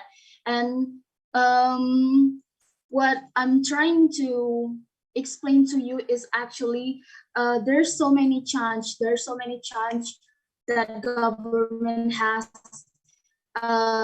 give for the poor children to get the good access of quality education as good as what rich people get. So this actually cannot be like an excuse for the poor children. So they can say, maybe most of the poor children say like, I don't have money, or I lack of money, I don't have the access to that. And it's actually, I think it cannot be our reason to get more educated. To get more good education, because as we know that the government has so many like scholarship and something like that. So yeah, what we can do is actually the willingness to study more and also work hard and work smart. Thank you. Okay, thank you. Okay, maybe the other judges will give a question and answer to Ms. Faza, or enough? Good enough. Okay, thank you. Ms. Fazalia can leave from breakout room. And the next, I will call Ms. Dinada will take about education.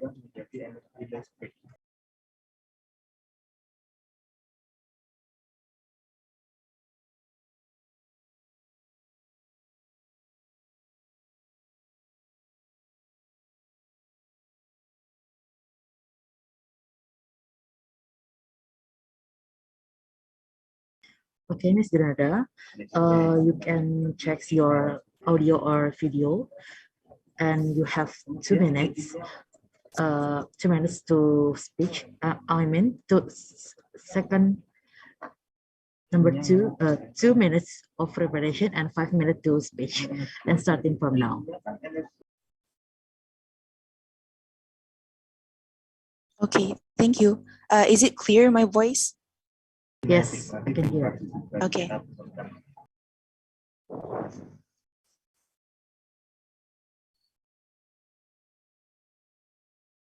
Excuse me. I have a 5 minute for speech.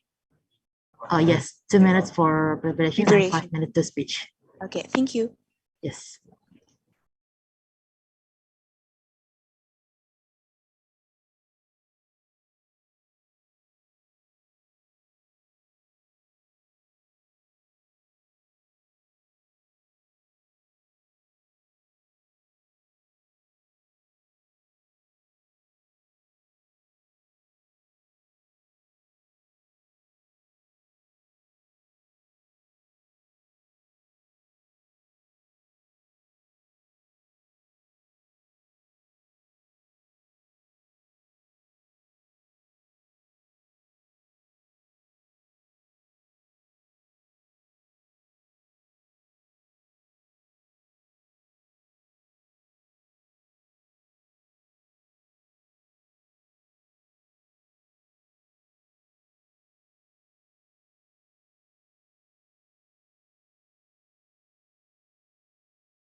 Okay, you can start this presentation. Thank you.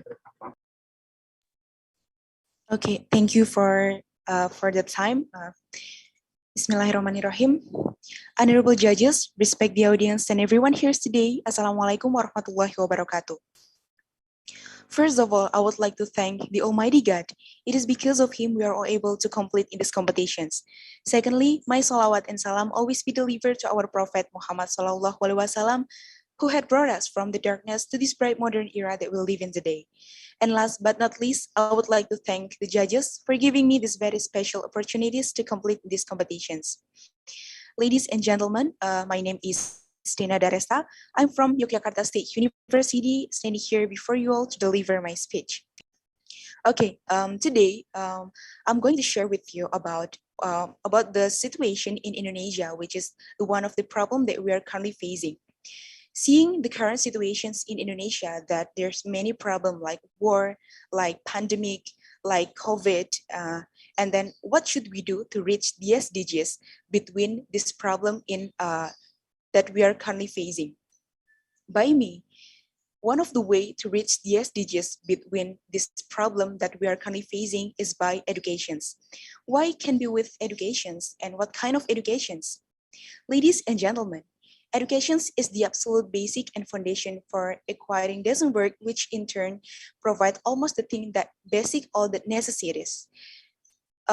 Educations are also the crucial SDGs because it enables our socio-economic mobility and is a key part of escaping the poverty, this is the impact for the war and the impact for the pandemic that decrease the economic.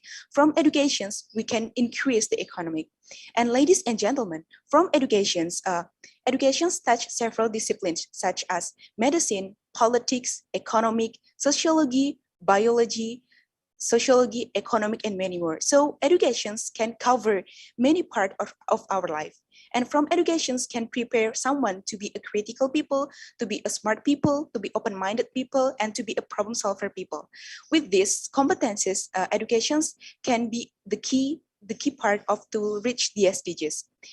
Ladies and gentlemen, educations can only prepare the people to have an open-minded or to problem solver, but it can also to make someone to create appropriate decisions to take action to remove the behavior, the strategic, and also to recreate the model and our lifestyle to reach the SDGs.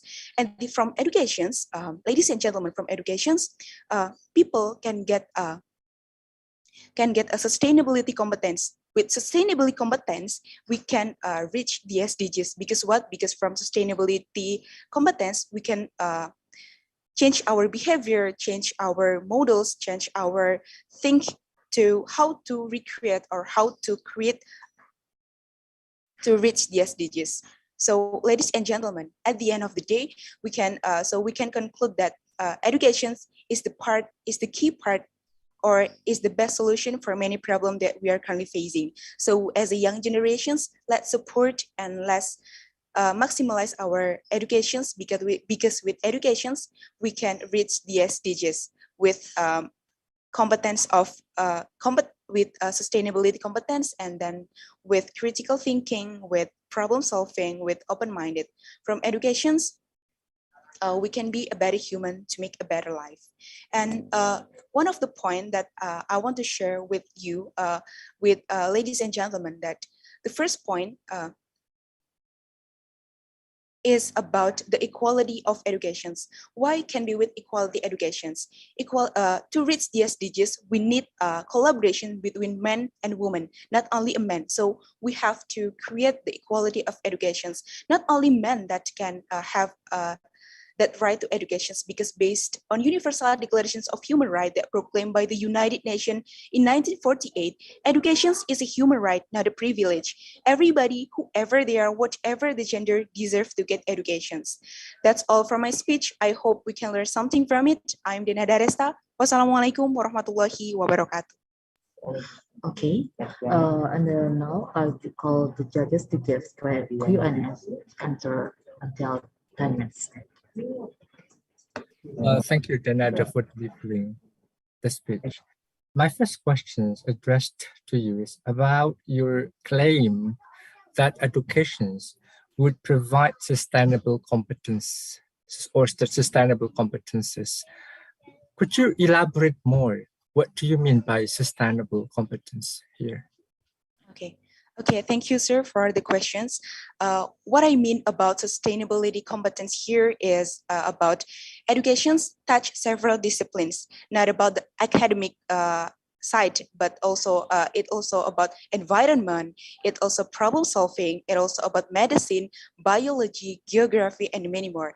And inside that competence, or inside that part, we can learn many things about environment that can solve our problem, like climate change, like our climate change, and many more. And then with another competence like problem solving, like critical thinking, like open-minded, we can change our behavior, and then we can change our strategy to recreate, to be a better human, to make good models and our lifestyles, which is these lifestyles is really important to reach the SDGs, especially to reach the SDGs to end the poverty and also to make a better environment. I mean, like the sustainable development is about many parts of our life that can be including in educations. Thank you. I see. Okay, the next follow-up questions is, are all those competencies you have just mentioned could only be achieved through formal educations?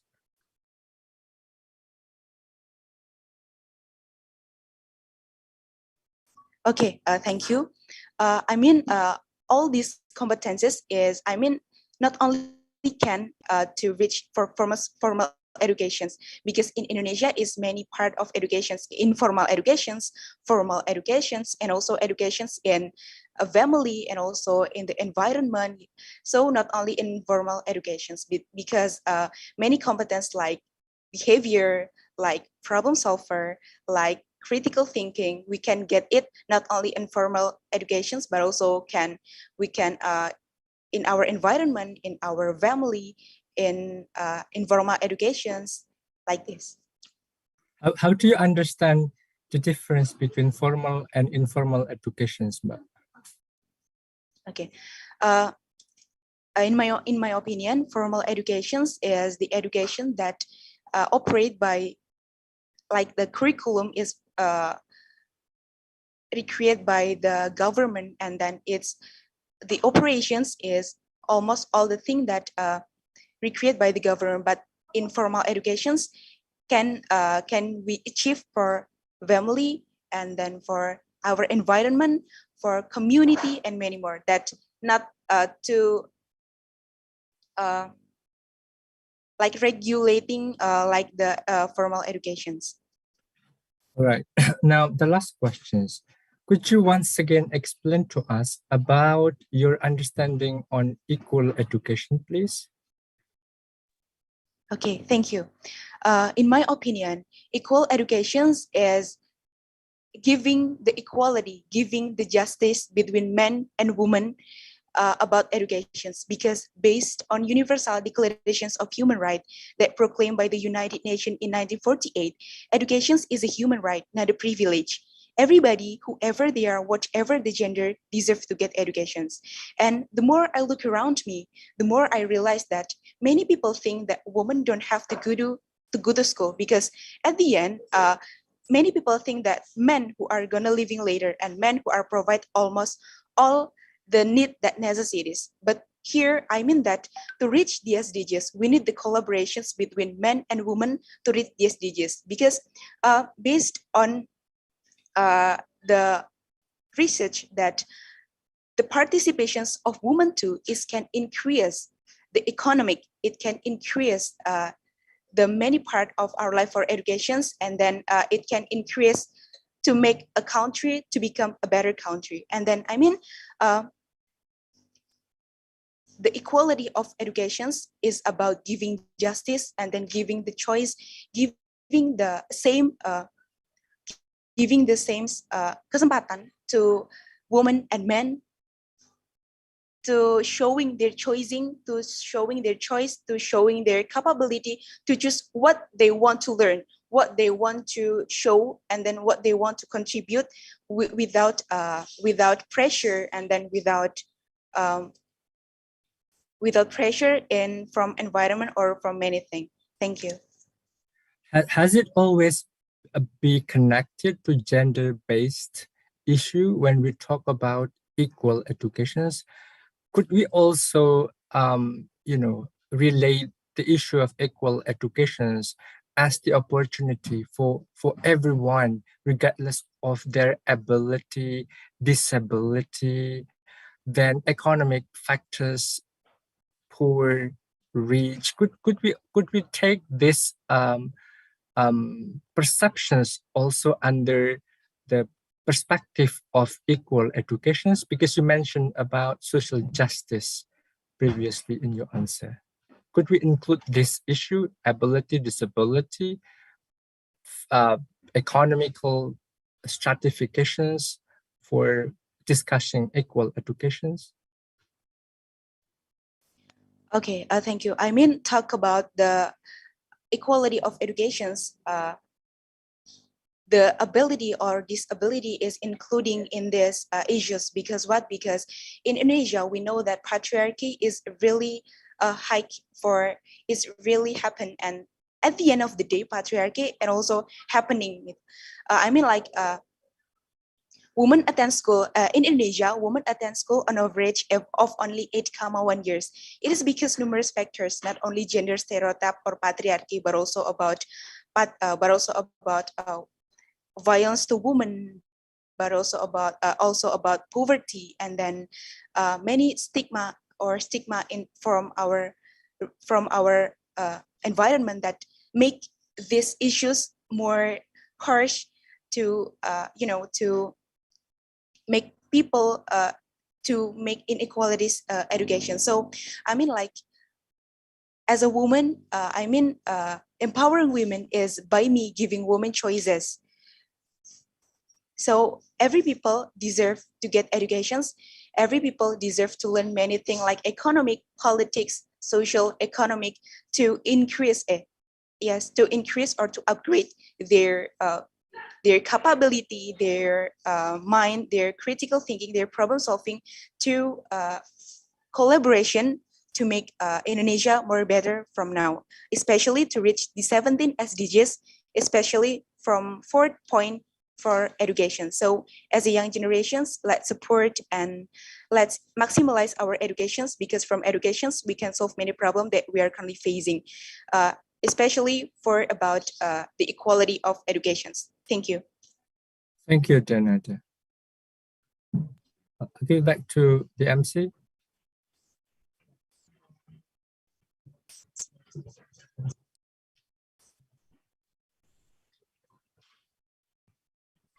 Mbak Ardel, I'm done. I'm so sorry. I have trouble. Okay. Maybe other judges will give question and answer, or it is enough? It's enough. Okay, thank you. Okay. Next, I will say to Ms. Janara, you can leave on the breakout room, and I will call the next presentation. Okay. Thank you. Okay, thank you. And the next, I will call Ms. Haura. Will talk about economic growth.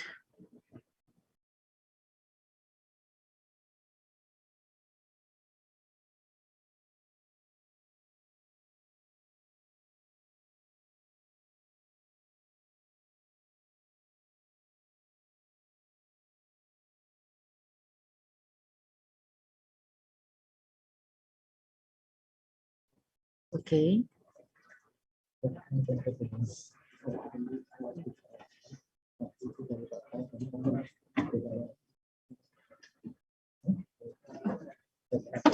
Mohon maaf Dewan Juri, mungkin dari Kak Haura sedang dalam tahap loading.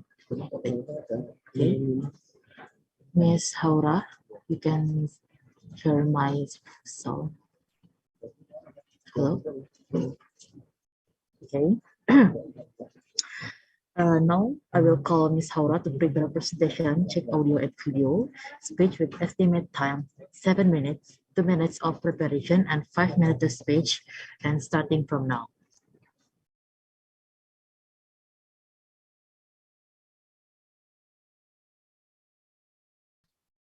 Is it my voice clear? Yes, it's clear.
Okay, you can start this presentation. Bismillahirrahmanirrahim. Assalamualaikum warahmatullahi wabarakatuh. Your Honor, the judges of this competition. Firstly, let me introduce myself. My name is Haura Afifah Shukri. I am from Yogyakarta State University. In this opportunity, I will deliver my speech about the economic growth. But before it, all praises to Allah who has given us a chance to attend to this agenda, and also salawat and salam delivered to our Prophet Muhammad Sallallahu Alaihi Wasallam. Talking about the economic growth, we have to understand what is the definition of the economic growth. Based the information that I got, economic growth can be defined as the development of the activities in the economy, causes the goods, and also the increase in service products in society. So, how do we know that Indonesia is experiencing an economic growth? Therefore, there are some indicators that could be our reference to know if Indonesia has experienced an economic growth. Those indicators are the increase in national income, the number of workers are greater than unemployment, and also reduced poverty. As we know, the 19 COVID has caused a pandemic situation in the world, including Indonesia, and the existence of this pandemic hit various sectors in Indonesia, including the economic sector. So we need to take the new policy, the new action related to this condition. One of the policy that we can take is by understanding the role of each in accordance with its level. For example, we talk about the region. In this case, the local government have a strategic role in encouraging the acceleration and also the effectiveness of the economic recovery, because they are better understand about the economic situation and also the social economic condition of its people. Also in addition, but the SDGs, because we are talking about the economic growth, it's related about the SDGs. But before it, we have to know that the SDGs is need to be disseminated to truly to all elements to create in order to create the best future or the better future for Indonesia and also the world. So in my opinion, what we can take or what little step we can take to bring to recover the economic is by understanding our position, by understanding our role, by understanding what is contribution that we can take to recover the economic of Indonesia. And also, we have to synergy of the various elements is needed from a small scope, because the small step is the beginning of a big change. I mean, like when we know what is our goals, when we know what is our dream, after that we can take what is the step to reach our goals. So if we understand what our goals together, then we have to take the action together to contribute for the SDG goals. And also, as we know that SDG goals is follow up from the MDGs, which aims to end poverty, reduce inequality, and also protect the environment. I mean, approximately 5 voices of citizens from all over the world contribute to the goals and the target. It means most people also know about the SDGs, but they don't know what we can take. So if they don't have any change to take the big choice or the big policies, they can start from understanding their position and also their roles to take the actions. I think it's all from me. I'm sorry for all my mistake, and thank you. Okay, thank you. And the next, I will call the judges to give Q&A until 10 minutes. Thank you. Okay. Can you hear my voice clearly? Yes. Okay, thank you for the speech. I'd like to ask several questions. So the first question is, you explain a lot about economic recovery, especially in theoretical and the concept of the economic recovery in relation to SDG. But my question is, in practical, what is the specific solution that you would like to propose to help the countries boost their economic mention and also explain one solution that is applicable that you think will be the best solution for economic recovery? Okay, before I thank you for the question, I think one of the solution is by hearing the all elements advices. I mean, like yesterday, I went to Malioboro and there are transfers, businessman or businesswoman from Malioboro to Malioboro Terrace.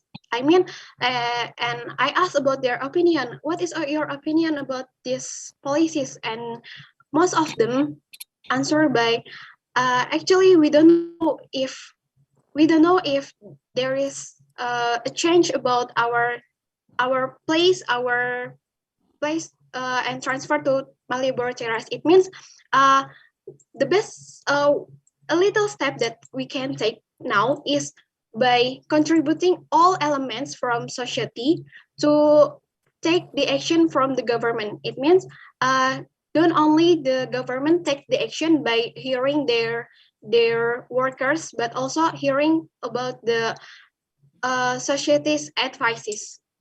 That's from me. Oh, okay, all right.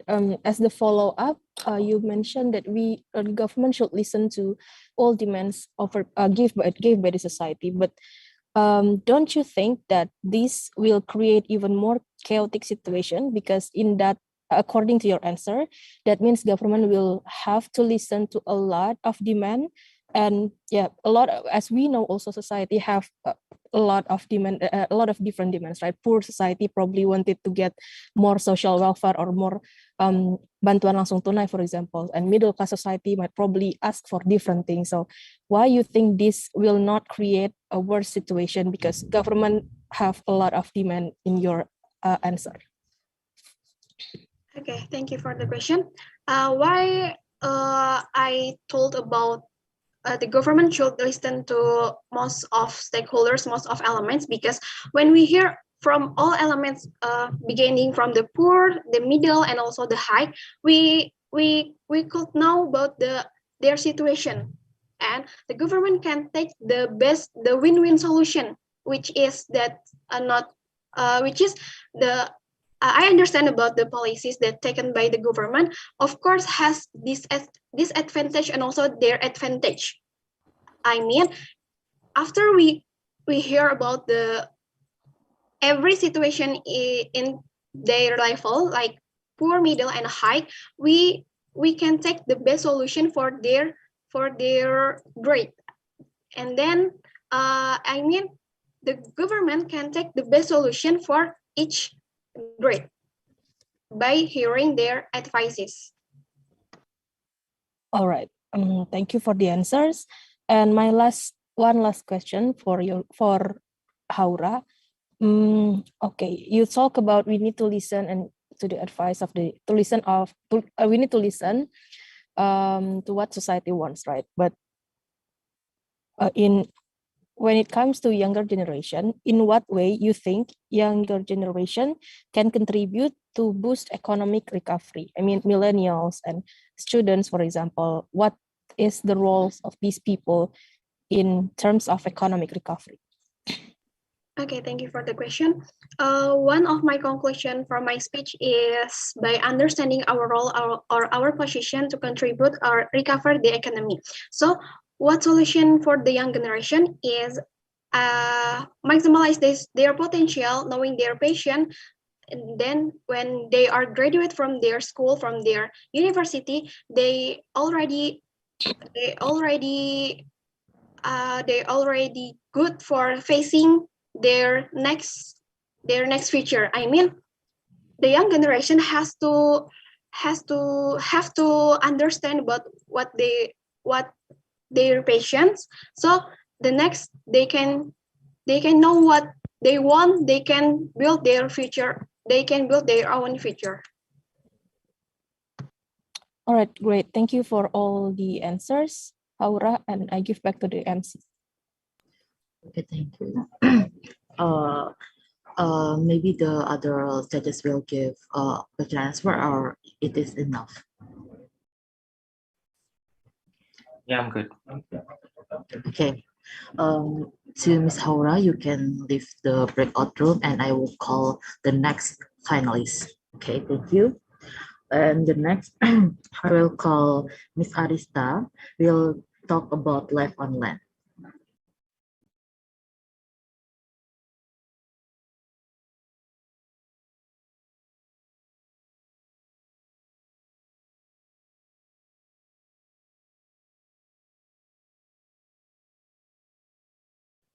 Okay, to Ms. Arista, I will give you 10 minutes. I'm so sorry, 7 minutes, 2 minutes for preparation and 5 minutes to speech and starting from now.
Okay, you can start presentation from now.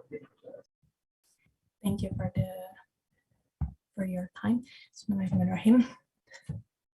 Another case that us should be finished in Indonesia out of COVID-19 is to protect the terrestrial ecosystem.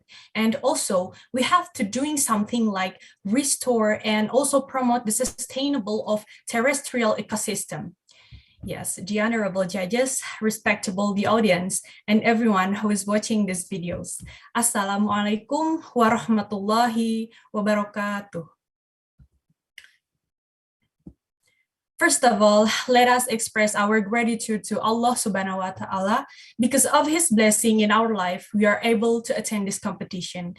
And also, may salawat and salam always be delivered to our Prophet Muhammad Sallallahu Alaihi Wasallam, who has brought us from the darkness to this bright modern era that we're living in today. And I will thankful to the State University of Yogyakarta. So, ladies and gentlemen, good morning. My name is Arista Sani Octavianti, and I am a midwifery student at Dharma Husada Bandung. And now I'm sit down here to deliver my speech. To be honest, I'm really happy and really excited to attend this competition, but actually I'm not here to tell you about what I'm feeling. Instead, I will tell you about the goals number 15 on SDGs program, is that about the life on land. Ladies and gentlemen, I want to talk about a fact in 2015 that 10 of the 25 threatened species priorities increase their population as much as 6.54%, like leopard, bird of paradise, as we know, cendrawasih and Sulawesi black monkey, and etc. They're also endangered. But the good news is the government and stakeholder, it's already built the conservation to protect the animal. And yeah, the SDGs is one of the international agendas drawn up by the United Nations, or PBB, in the content of wanting to prosper the world community. So we as a society must support the SDGs goals regarding life on land. And without you, without me, and without us together, deforestation will continue to exist. Without you, the population of the biodiversity will be threatened, will extinctions. So without you, without me, and our together, our goal is just a dream.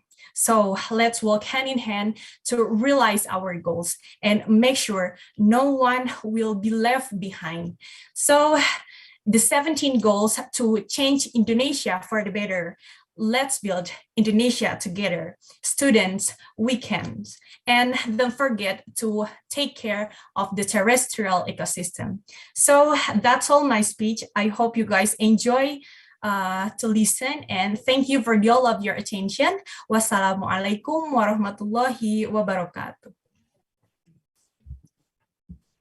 And next, I will call the judges to give Q&A until 10 minutes. Thank you. Okay, thank you very much for the speech. Now I'd like to ask questions about what you have just delivered. So of all the stakeholders that you mentioned, which one do you think is the most responsible for the extinctions of the biodiversity and diversity of almost anything regarding animals as well as plantations and so on, especially animals, of course? Do you think it's the responsibility of companies or people in general, or do you think government also could have done more to avoid the extinction of especially rare animals? Okay. Thank you for the question. I think that also avoid by the general and also the companion, and also we as a society, we have to like what I say, we have to support the all of program that company or government that build it to make sure the the number 5 of SDGs is can be realized. I think that for me. Okay, so you mentioned about the efforts that have been done by the government. Can you mention specifically what the government right now has been doing, especially in Indonesia, and what is your evaluations of all those efforts? Do you think the government still could do more to protect the animals and so on? And yeah, also I already mentioned on my speech is the, what can I say? The,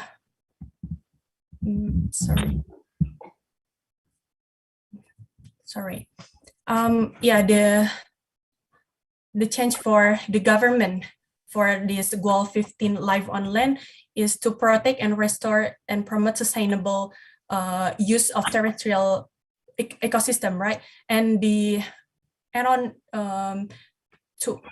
period 2011 until 2015, forest rehabilitation is already activities like have been carried by out of, I think, more of 200.36 hectare to recover the rehabilitation the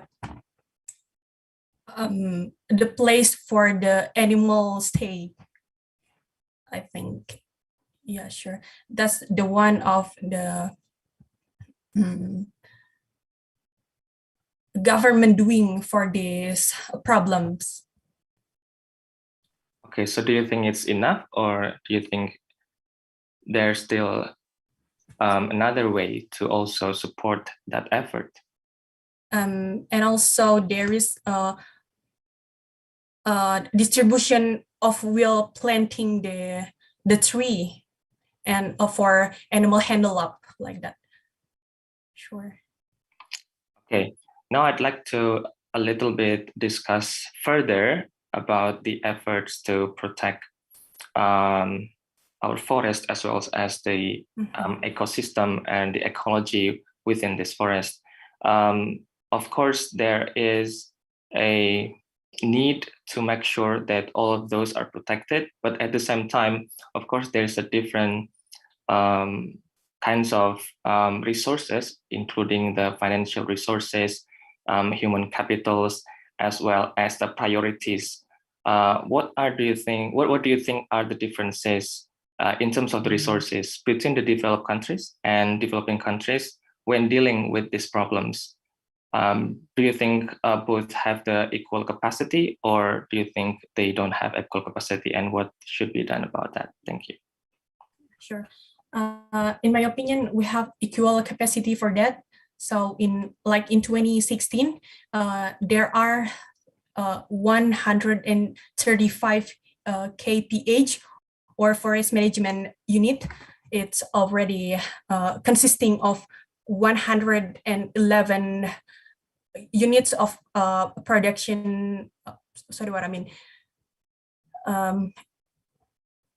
So I think there is a Form 57 unit of non-park conservation by VMU, and I think that equal in our countries. The all of government already give the best for support this goals number 15 on SDGs. Like that. Okay. Some developing countries believe that they have no choice but to do some, let's say, deforestation, cut down trees and so on to make way for development, especially to build railways or roads in order to give more access to people from one place to another. And I think that is also the case for Indonesia. How do you think should we reconcile this dilemma? Because on one hand, we want to protect the environment, but on the other hand, as a developing country, we still is way behind the developed countries in terms of the transportation, in terms of the access to goods and so on. What do you think about this? Yeah.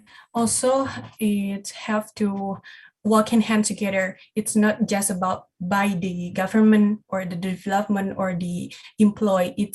It's by us as a society. We have to support and work hand in hand together. I think that's for me. So we can realize we can realize our goals. Okay, thank you very much. Okay, thank you. Back to Ardelia. Okay, thank you. I want to maybe the other judges will give answer and question to Ms. Arista or enough. Nope, I'm good. Yep, we're good. Thank you. For Ms. Arista, you can leave and the breakout room, and I will to sit with the judges. Thank you. Thank you for the all of judges and also for the Master of Ceremony.